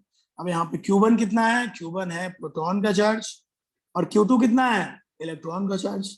So formula बनेगा K ZE into E, and you will have now the formula K ZE square by R square. Check it out. सही है? किसी को भी लग रहा हो कि मैं तुम लोगों पे जबरदस्ती कर रहा हूं, ज्यादती कर रहा हूं, जुल्म कर रहा हूं ऐसी बातें करके, तो प्लीज लेट मी नो। ऐसा हो सकता है कई बार। सर क्या ZE वाला फिर से समझा सकते हैं? तुम गाना गा के क्यों बात कर रही हो? कॉमन बात नहीं कर सकती? तुम्हारी आवाज ऐसे आ रही है जैसे तुम एकदम गाना गा गा के बात कर रही हो। हम दोनों में बातचीत, सर अब देखो फिर से तुम गाना गा रही हो, ये पुराना वाला था 60s। अच्छा ठीक है, तुम फिर से ट्राई करो बोलने का। क्या मैं फिर से समझाऊं? सर वो ZE वाला। अच्छा जेडी वाला, ओके ओके। देखो मैं समझ गया, बट तुम गाना अभी भी गा रही थी, ठीक है? हाँ जेडी वाला मैं फिर समझा देता हूँ। क्या तुम ये वाला फॉर्मूला समझ पाई हो? हाँ या ना बोलो, ये सुनो। Yes sir. अरे तो यही तो फॉर्मूला है। Q1 क्या था बताओ? Q1 था charge of, sorry, magnitude of charge 1, और Q2 क्या था? Magnitude of charge 2। अरे था ना? Yes sir. बस बस बस बस। तो प्रोटॉन का चार्ज कितना है? ZE, where Z is the atomic number, E is the charge of proton और charge of electron। जैसे हाइड्रोजन के केस में इसकी वैल्यू E हो जाएगी, हीलियम के केस में 2E हो जाएगी, लिथियम के केस में 3E हो जाएगी, सोडियम वोडियम का केस आएगा तो 10E हो जाएगा। यही तो होगा। सो मैंने ना उस झंझट से बचने के लिए इसका नाम रख दिया ZE। Where is the problem? Yes sir, आ गया समझ में।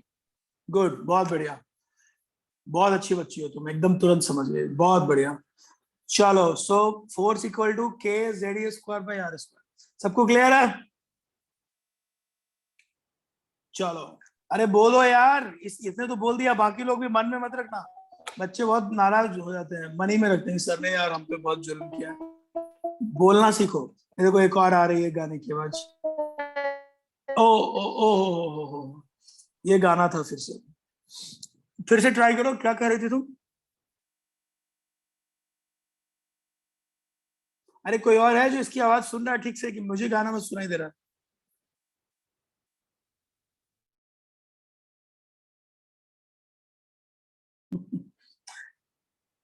अरे कोई और इसकी जगह पे बोल दो भाई, जरूरी नहीं कि यही बोले, अब मैसेज कर दो, मैं मैसेज पढ़ लेता हूँ। मैसेज कोई नहीं आ रहा, कोई और बोल रहा आई था गेस कुछ। लैग कर रहा है वॉइस सबका। हाँ तो कोई और बोल दो ना उसके जगह पे। अरे तुम टेक्स्ट कर दो जिसका वॉइस लैग कर रहा है।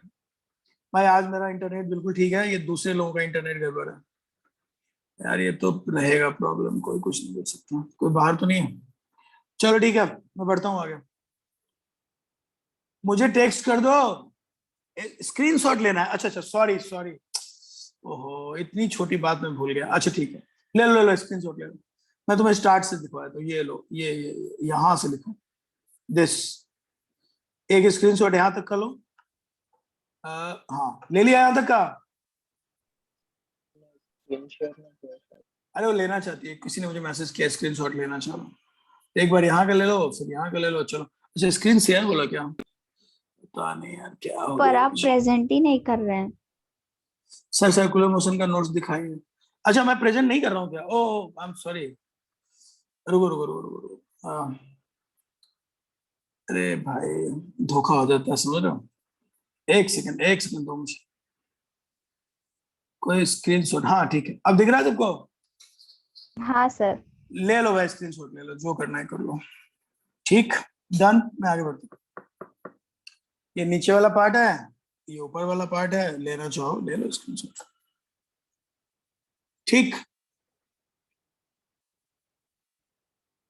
चलो अब मुझे सेंट्रीपिटल मिल चुका है, ये जो फोर्स है ये,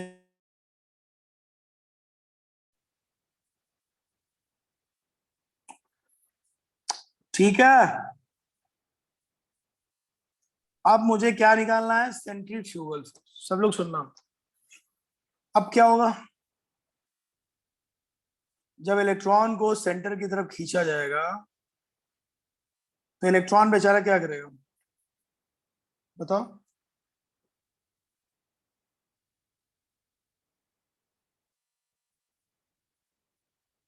इक्वल फोर्स अप्लाई। बिल्कुल, उससे बचने के लिए इलेक्ट्रॉन के पास कोई चॉइस ही नहीं है। इलेक्ट्रॉन जो है उससे बचने के लिए इक्वल फोर्स अप्लाई करेगा, यही तो कहानी है, यही तो हम पढ़ते हैं। सो अगर हमसे बात किया जाए तो क्या था यार, उसको थोड़ा बड़ा कर देंगे। Sure.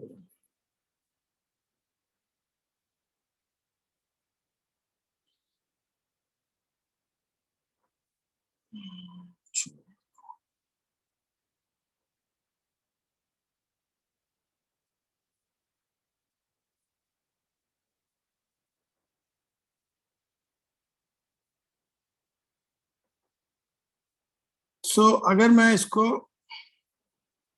इलेक्ट्रॉन मान लो ऐसे घूम रहा है, तो यहाँ पे अगर मान लो इलेक्ट्रॉन हमारा आया, at A point, at this point electron अगर अंदर गिरने से बचना चाहता है तो वो भी इक्वल और अपोजिट एक फोर्स लगाएगा बाहर की तरफ। ये हमारा सेंट्रीपिटल फोर्स था।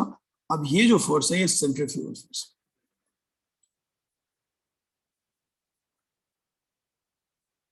और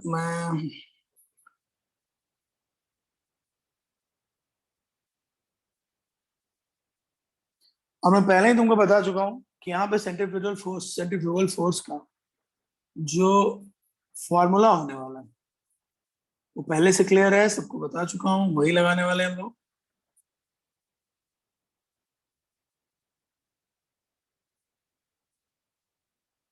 कौन सा फॉर्मूला है? mv²/r।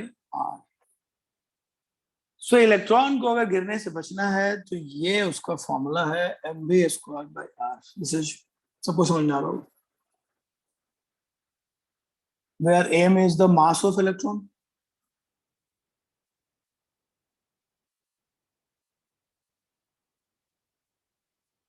v is the velocity of electron,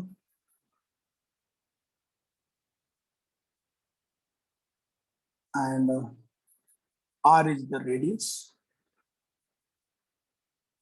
of orbit.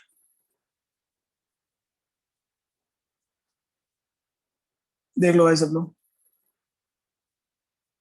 ये सेंट्रीपिटल फोर्स है, ये फॉर्मूला लगाना पड़ेगा। पहले ही बताया था मैंने कि सर्कुलर पाथ पे अगर कोई घूम रहा है तो गिरने से बचने के लिए ये फॉर्मूला उसको लगाना पड़ेगा, ये फोर्स लगाना पड़ेगा, इस फॉर्मूले के हिसाब से फोर्स बनेगा, और ये लगा दिया तो ये सेंट्रीफ्यूगल फोर्स है।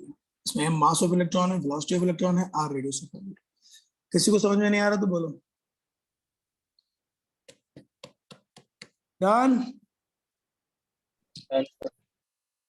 ठीक है भाई, जल्दी बोलो।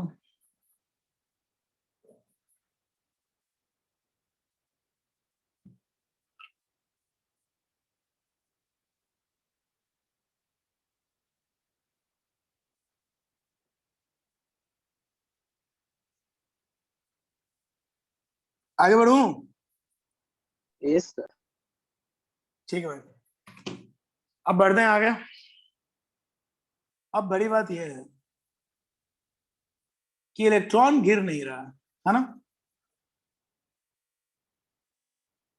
Since electron is since electron is stable, मतलब does not fall into nucleus। ये तो सबको पता है कि इलेक्ट्रॉन न्यूक्लियस में नहीं गिरता, वरना पता नहीं क्या हो जाता। सो इसका मतलब है कि इलेक्ट्रॉन अगर स्टेबल है, इसका मतलब साफ है कि जो force, centripetal force,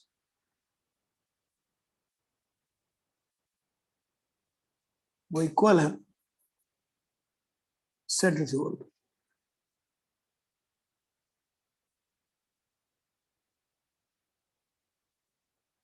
so k ZE square by R square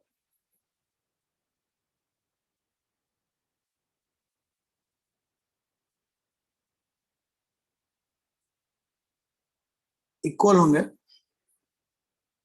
MB square by R।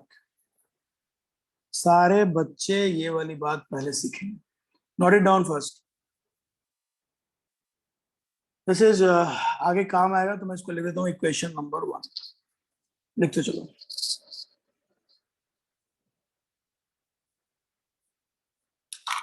Sir कोई तो वेटिंग रूम में वेट कर रहा है। वेटिंग रूम में तो लोग वेट ही करेंगे ना भाई, और क्या करेंगे बताओ। वेटिंग रूम में देखो कौन लोग वेट कर रहे हैं, देखो गौरी एंड कैरोल। वाह, अब देखो इनसे मजेदार सवाल पूछेंगे। ये गौरी एंड कैरोल, तुम लोग आ गए हम लोग की क्लास में? आवाज आ रही, तुम लोग सुन पा रहे हो? गौरी? Yes sir. अरे तुम वेटिंग रूम में वेट क्यों कर रही थी? सर एक्चुअली वो कनेक्शन चला गया था तो इसलिए फिर से रिजॉइन करना पड़ा।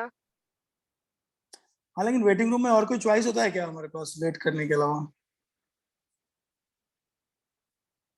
नहीं, एक बच्चा कह रहा था कि सर तुम वेटिंग रूम में वेट कर रही हो, मैंने सोचा तुमसे पूछूं वेटिंग रूम में सर तो वेट ही गलती कर से बोल दिया सर। अरे तो मैं थोड़ा मजाक भी ना करूं, मतलब क्या चाहते हो, किससे मजाक करूं? बच्चों से ही तो करूंगा ना बीच में, मतलब घबरा क्यों रहे? इट्स ओके यार, इट्स फाइन। देखो जोक क्रैक करने की असफल कोशिश तो कर ही सकता हूँ। हाँ चलो डन डन। अच्छा सुनो, जब कोई मिस हो जाए ना तो सही बात है, तुम लोग अच्छा करते हो मुझे याद दिलाते हो, वरना मैं देख नहीं पाता इधर कहाँ गया। तो ऐड कर लिया करो, ये कॉमन है यार, हम भी गैप हो गए थे पिछली बार, इसमें क्या। बस मेरा रिक्वेस्ट इतना ही कि तुम लोग ना ज्वाइन समय पे हो जाओ, बाद में तो ये चलता रहेगा, क्या करेंगे। ठीक है चलो बढ़ते हैं आगे। अब देखो जिन्होंने मुझे मैसेज किया है, अच्छा, ये मुझे किसी ने मैसेज किया था यार, मैं देख लेता हूँ वो अंदर आया कि नहीं आया। अरे उसका नाम ही नहीं आ रहा। अरे तुम्ही ने मैसेज किया था मुझे। हाँ सर, मैंने ही मैसेज किया अच्छा था। अच्छा अच्छा अच्छा, सॉरी सॉरी मैम। यार मैं फोन वोन नहीं देखता क्लास लेते वक्त, और ना मैं वो देख पाता हूँ पीछे क्या चल रहा है, तो इस चक्कर में जाते। कोई बात नहीं, चलो। सो हमने देखा, हमने अभी ये देखा, जल्दी जल्दी तुम ये देख लो, अभी चल रहा था हम लोगों ने। तुम कहाँ थे कि हम लोगों के साथ थी? हम लोगों ने ये फॉर्मूला बनाया था, तुम सर्कुलर मोशन वाला, तब तक थी तुम? Yes sir. हाँ, तो बस हमने क्या किया, सेंट्रीपिटल फोर्स निकाल दिया, सेंट्रीफ्यूगल फोर्स निकाल दिया, और बिकॉज इलेक्ट्रॉन नहीं गिर रहा है इसलिए हमने कहा कि वो दोनों सेम होंगे। बस यही किया। K Z E square by R square equal to M square, यहां तक हम पहुंच गए। अब हम बढ़ते हैं आगे। आगे की बात हमें करनी पड़ेगी। सो पहले ये कंफर्म करो, यहां तक सबको क्लियर है? ठीक है। कोई मुझसे डिमांड कर रहा था कि सर ये ऊपर वाला एक बार दिखाना, जब आपने फॉर्मूला बनाया था। ये फॉर्मूला बनाया था, बस ये था। सर्कुलर मोशन यहाँ सिखाया था। ये सर्कुलर मोशन सिखाया था भाई, किसको अब चाहिए? ये देखो, वहां बताया था कि mass of particle circular path पे अगर घूमेगा तो सर्कुलर मोशन में force M square by R होगा, जो पार्टिकल लगाएगा ड्यूरिंग सर्कुलर मोशन। और इसी को मैंने यूज किया नीचे और ये बना दिया। सबको समझ में आ रहा है तो बताओ यार। ठीक, चलो अब लिखते हैं नेक्स्ट पॉइंट, जो बहुत इंपॉर्टेंट ये है। 10th पॉइंट है, पता नहीं कौन सा पॉइंट है, वो लिख लो नेक्स्ट वाला पॉइंट। 9th हो गया था सब, 10th होगा या 11th होगा? सब लोग लिखो इसको जल्दी, लिखो। Electron revolves only in those orbit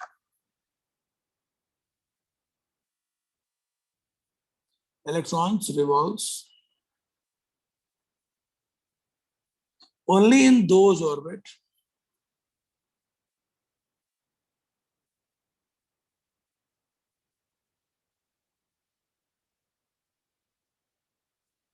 electrons revolves only in those orbit in which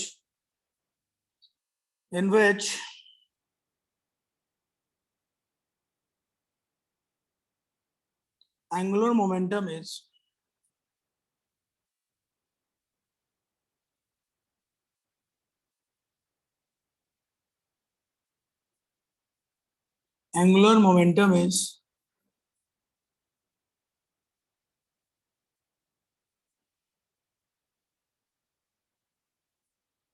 integral multiple of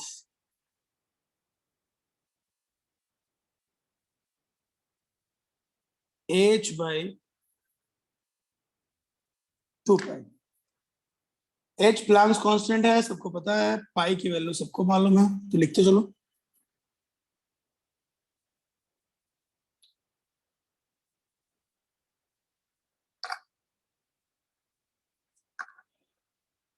electron ऐसे नहीं किसी भी ऑर्बिट में घूमेगा, इलेक्ट्रॉन उसी ऑर्बिट में घूमेगा जिनका एंगुलर मोमेंटम h by 2 पाई के इंटीग्रल मल्टीपल है। मतलब जनरली एंगुलर मोमेंटम को j बोलते हैं। सो j इक्वल टू होता है mvr, ऊपर बता चुका हूं। और mvr हमेशा इक्वल होना चाहिए nh by 2 पाई के, वेयर n की जो वैल्यू होगी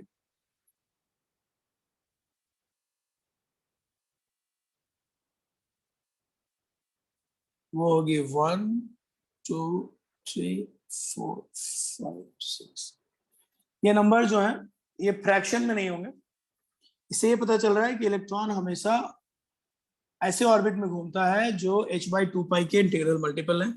कहीं ना कहीं ये हमें क्वांटाइजेशन की फीलिंग भी देता है, क्योंकि अगर फ्रैक्शन में नहीं है, यानी कि शायद एकदम फिक्स ऑर्बिट में सब घूमते हैं और एनर्जी उसी हिसाब से डिसाइड होती है। सबको क्लियर? यस। देखते चलो। और ये यहाँ पे इसको इक्वेशन नंबर 2 की तरह ट्रीट कर सकते हैं।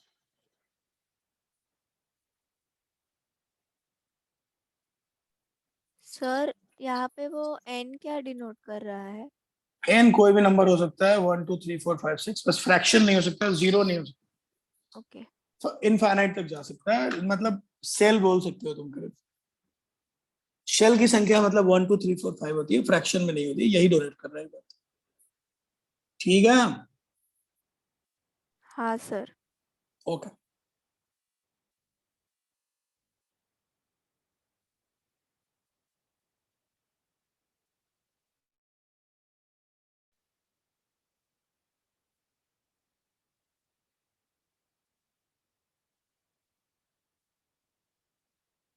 सबने नोट कर लिया क्या भाइयों? Yes sir. ओके, चलो एक क्वेश्चन करते हैं फिर, एकदम आसान आसान एक दो बच्चों वाले क्वेश्चन करते हैं, ठीक है? देखो, इफ एंगुलर मोमेंटम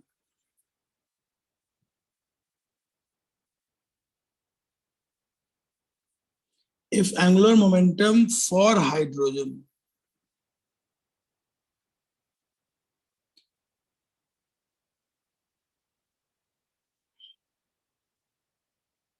n की वैल्यू 1, if angular momentum for hydrogen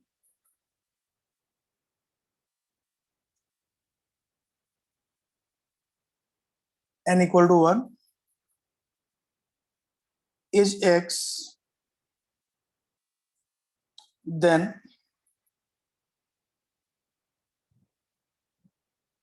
find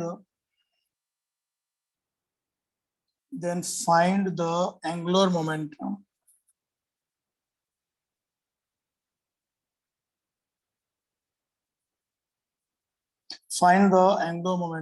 for Li2 plus, solve it. अगर हाइड्रोजन का एंगुलर मोमेंटम x है तो एंगुलर मोमेंटम लिथियम 2 प्लस का कितना होगा? सेल वही,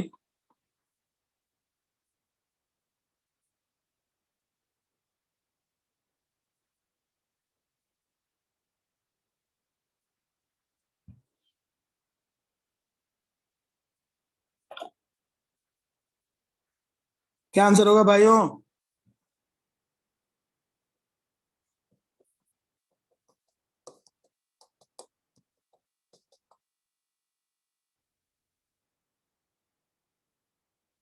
पहले क्वेश्चन लिख लो।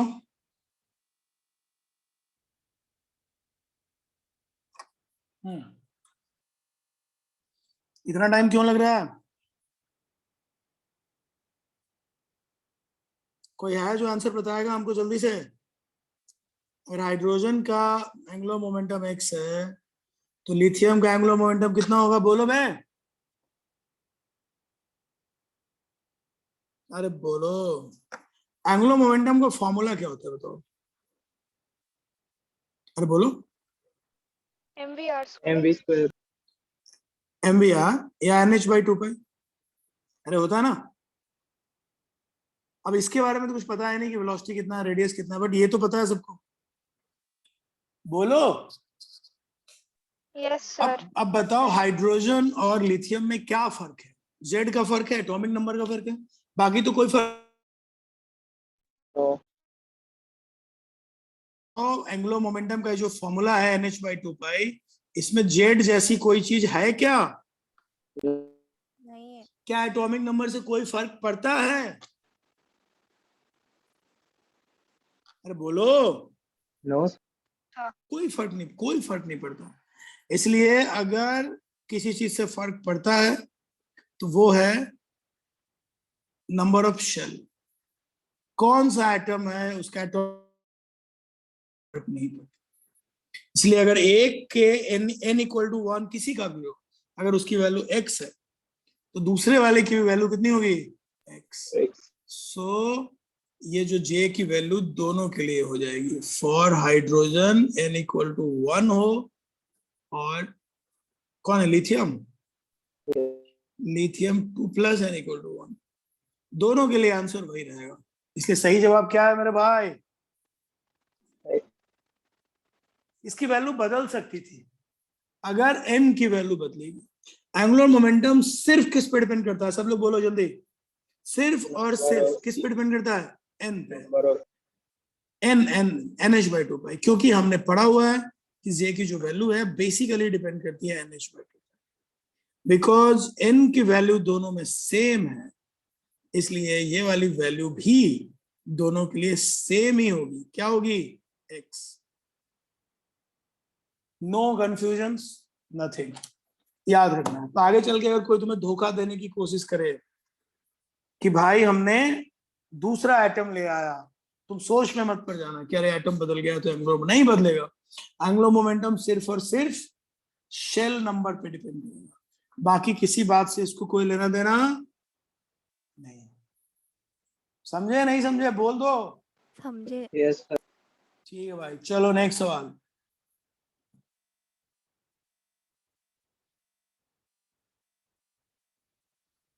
देखो, विच of the following angular momentum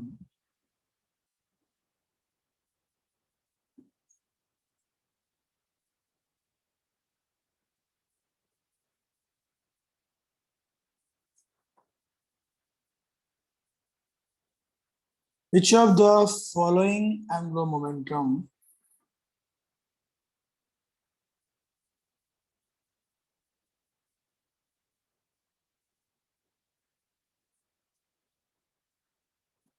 इसमें 4 देने वाला ऑप्शन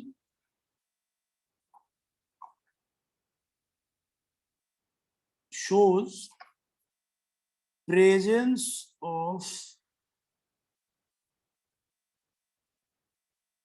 electron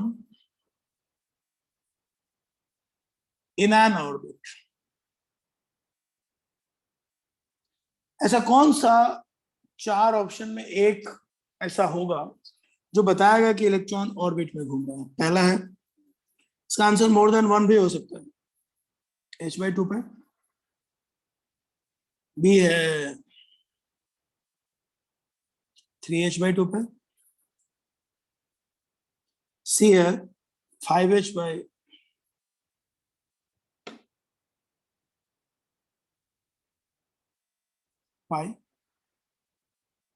और डी है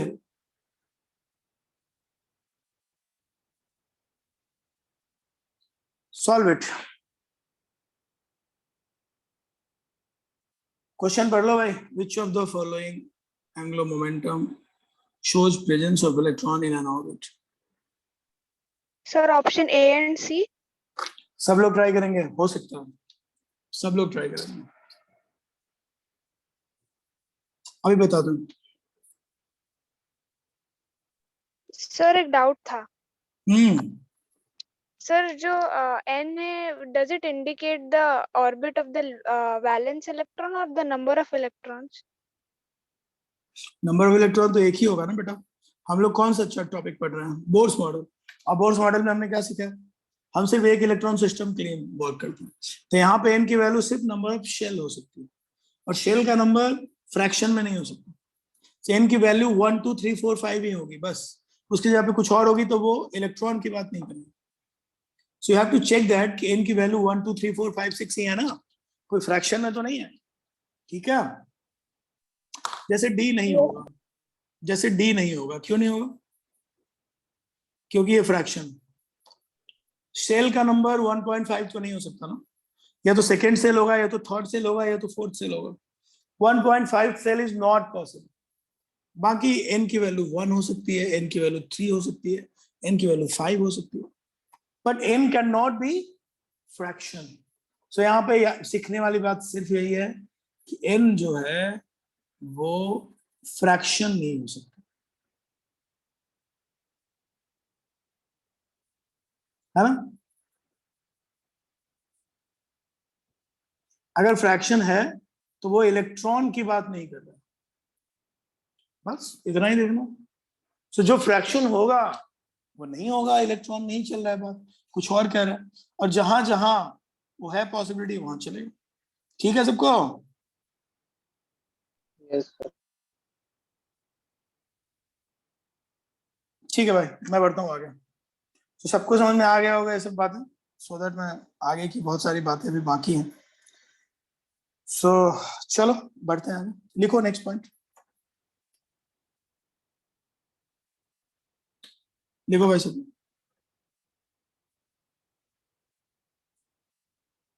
लिखो।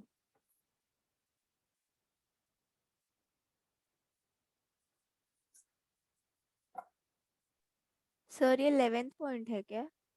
शायद उसके आगे वाला जो भी पॉइंट है, अगर हाँ 10 पहुंच गए थे तो यस, 10 हो गया था 11 तो फिर 11 लिखो। When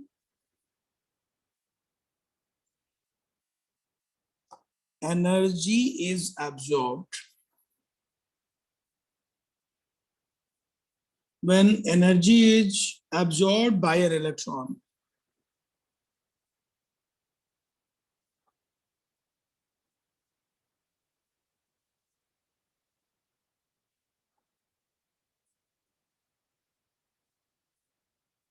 it goes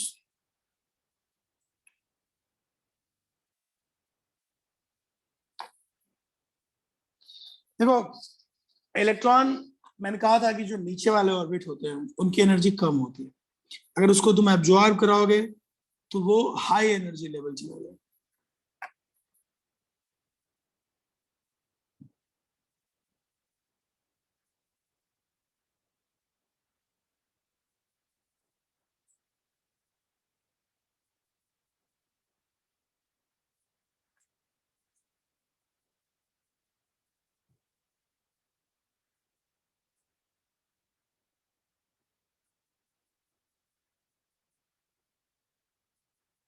from lower energy level,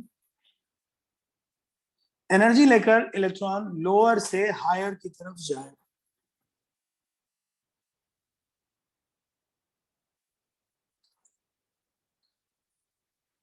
लेकिन यहाँ पे एक चीज सीखनी पड़ेगी, ये बताओ स्टेबिलिटी कहाँ मिलता है, हायर एनर्जी में कि लोअर एनर्जी में? सब लोग सोच के बताओ, स्टेबिलिटी हमें कहाँ मिलती है, हायर एनर्जी में कि लोअर एनर्जी में? कौन बताएगा? Sir lower energy. Lower energy में। और सबसे ज्यादा एनर्जी, सबसे कम एनर्जी लोअर कहाँ मिलता है? जब फर्स्ट वाला शेल हो। फर्स्ट वाले शेल को हम लोग ग्राउंड स्टेट कहते हैं, क्या कहते हैं? ग्राउंड। और उसके अलावा जितने भी शेल है ना वो एक्साइटेड स्टेट है, first second, sorry second, third, fourth, fifth. So अगर तुमने किसी को एनर्जी देके हायर स्टेट में भेज भी दिया है, in that matter you have to understand कि थोड़ी देर के बाद क्या होगा, वो वहां हमेशा के लिए तो नहीं रहेगा ना, फिर लौट के क्या होगा, वो आएगा। सो जब ये लौट के आएगा तो एनर्जी रिलीज होगी। सो लिख लो, when it comes back energy is released.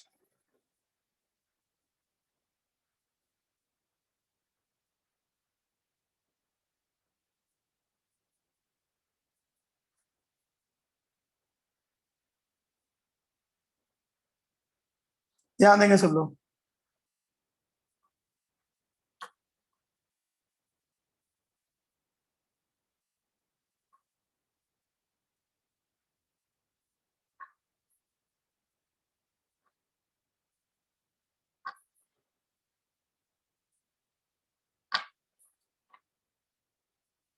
In general तुमने किसी को एनर्जी दिया और इलेक्ट्रॉन जो है मान लो कि पहले यहां पहुंच गया, सपोज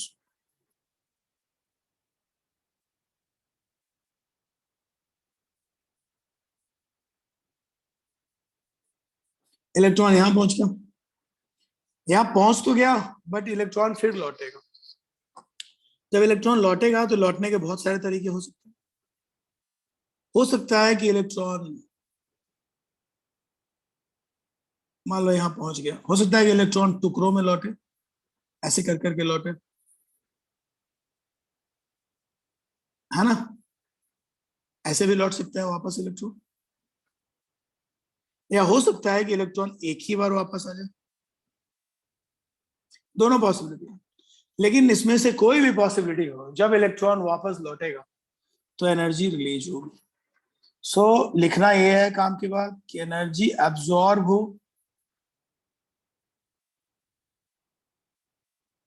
एब्जॉर्ब और रिलीज्ड,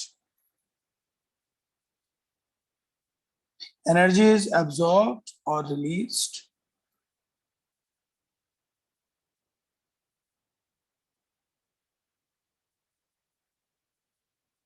in form of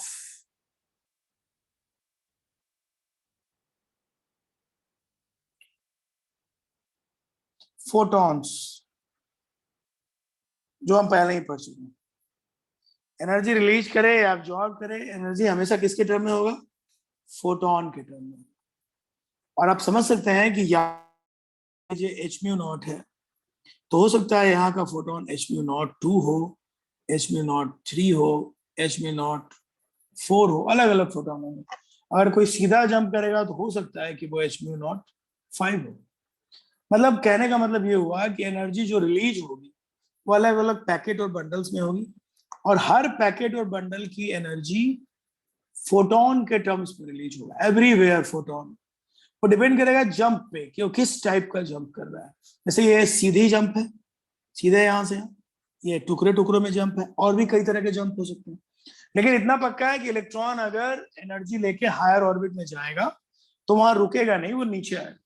जब वो नीचे आएगा तो अलग अलग तरीके का जंप करेगा, जंप कोई भी हो, एनर्जी लेवल का जो गैप होगा उसके बराबर की एनर्जी निकलेगी, और जो एनर्जी निकलेगी वो फोटॉन्स के टर्म में निकलेगी। और हम सब जानते हैं कि एक फोटोन की जो एनर्जी होती है वो किसके बराबर होती है? एच न्यू के। अगर एच क्या है बताओ? सबको पढ़ाया था ना मैंने, एच क्या है? Planck's constant. याद है नहीं है? और न्यू जो है वो क्या है? न्यू फ्रीक्वेंसी है। अलग जंप की फ्रीक्वेंसी अलग अलग होगी, बट ऐसा नहीं बोल सकते कि निकलेगा ही नहीं। सो कहने का मेरा मतलब साफ है कि एनर्जी हायर स्टेट में जाएगी जरूर, बट वहां रुकेगी नहीं, वहां से वो लौटेगी। ठीक है, सबने लिख लिया? Yes, sir. मेरे डन डन हो गया हो तो हम आगे बढ़े, बोलूं आगे? हाँ, sir.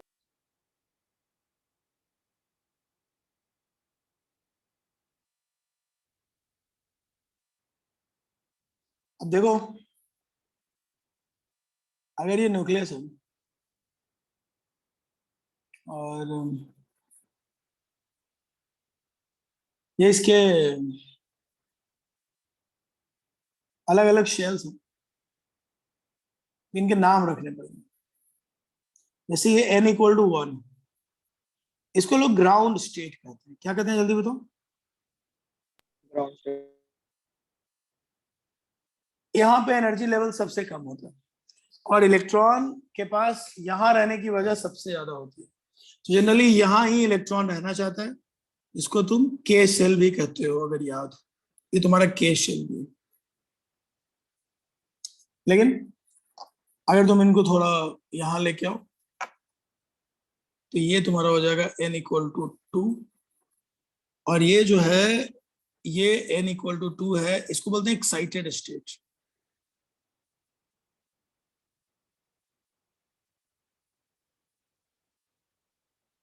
इसको हम लोग एल शेल कहते हैं। वैसे ही n इक्वल टू 3 होगा। ये फर्स्ट एक्साइटेड स्टेट है,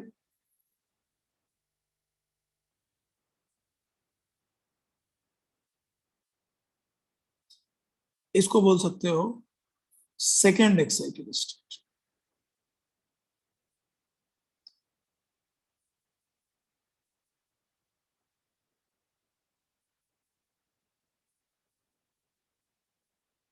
हमें समझ रहे हो नहीं समझ रहे हो?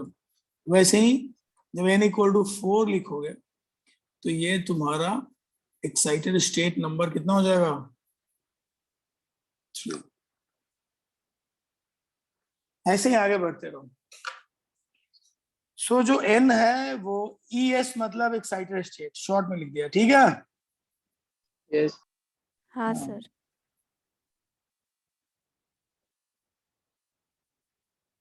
सो फर्स्ट स्टेट को हम लोग बोलते हैं, पहला वाला जो शेल है उसका नाम है ग्राउंड स्टेट। हर इलेक्ट्रॉन वहीं रहना चाहता है। उसके आगे वाले जितने हैं वो सब एक्साइटेड स्टेट, जैसे ये जो L है वो फर्स्ट एक्साइटेड स्टेट, और ये जो थर्ड शेल है वो एक्चुअली सेकंड एक्साइटेड स्टेट, और जो 4 है वो एक्चुअली थर्ड एक्साइटेड स्टेट। यानी शेल नंबर में एक कम कर दो तो वो उसका एक्साइटेड स्टेट नंबर होता है। इन सब का मतलब ये हुआ कि अगर आप किसी को एनर्जी देके हायर स्टेट में भेजोगे तो वो एक्साइटेड स्टेट होगा और इलेक्ट्रॉन वापस लौट के आएगा।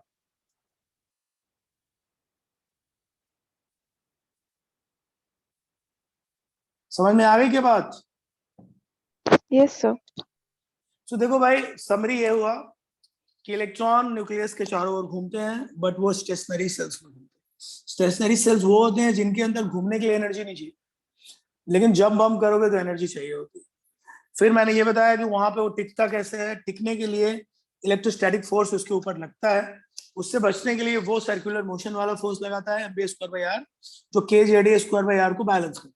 फिर मैंने ये बताया कि अगर कोई इलेक्ट्रॉन किसी शेल में घूम रहा है तो उस सेल की जो एंगुलर मोमेंटम है वो h/2π के इंटीग्रल मल्टीपल होंगे। n की वैल्यू 1 2 3 4 5 6 होगी, फ्रैक्शन नहीं होगा, जीरो नहीं होगा।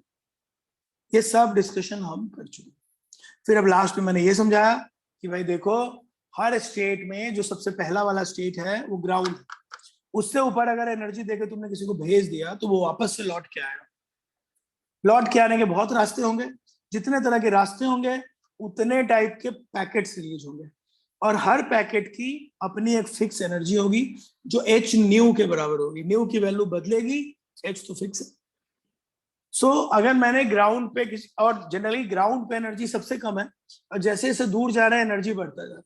अब रूल के हिसाब से हायर एनर्जी अगर लेंगे तो उनकी स्टेबिलिटी कम होगी, वो वहां बहुत देर नहीं टिकेंगे, लौट के वापस आएंगे। जब वो लौट के वापस आएंगे तो कहाँ आएंगे? 1 पे आएंगे। तो आने के जो अलग अलग रास्ते हैं वो अलग अलग टाइप के पैकेट्स रिलीज करेंगे। जैसे 4 पे चला गया तो हो सकता है कि 4 से 3 पे आए, फिर 3 से 2 पे आए, तो 4 से 3 के बीच का जो गैप होगा वो एक पैकेट रिलीज करेगा। फिर 3 से 2 पे आए, फिर एक गैप करेगा, या हो सकता है सीधा 4 से 2 पे आए। लौटने के बहुत रास्ते हो सकते हैं, बट वो लौटेगा जरूर, और लौटने के दौरान अलग अलग टाइप के एनर्जी लेवल रिलीज करेगा। यही है स्टोरी, इसी के हिसाब से चल रहा है। सो ये सब बात को अगर हम एक साथ लें तो कहानी यही बनती है भाई कि इलेक्ट्रॉन को हायर में भेजोगे तो वहां नहीं रुकेगा, वो लौट के आएगा और अलग अलग टाइप की एनर्जी रिलीज करेगा। Is that okay to all of you? Yes sir. Done.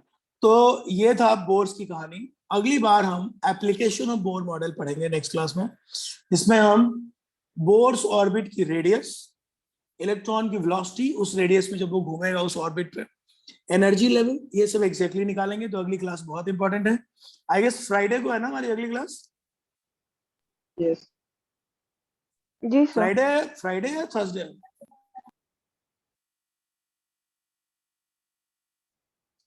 Friday है ना?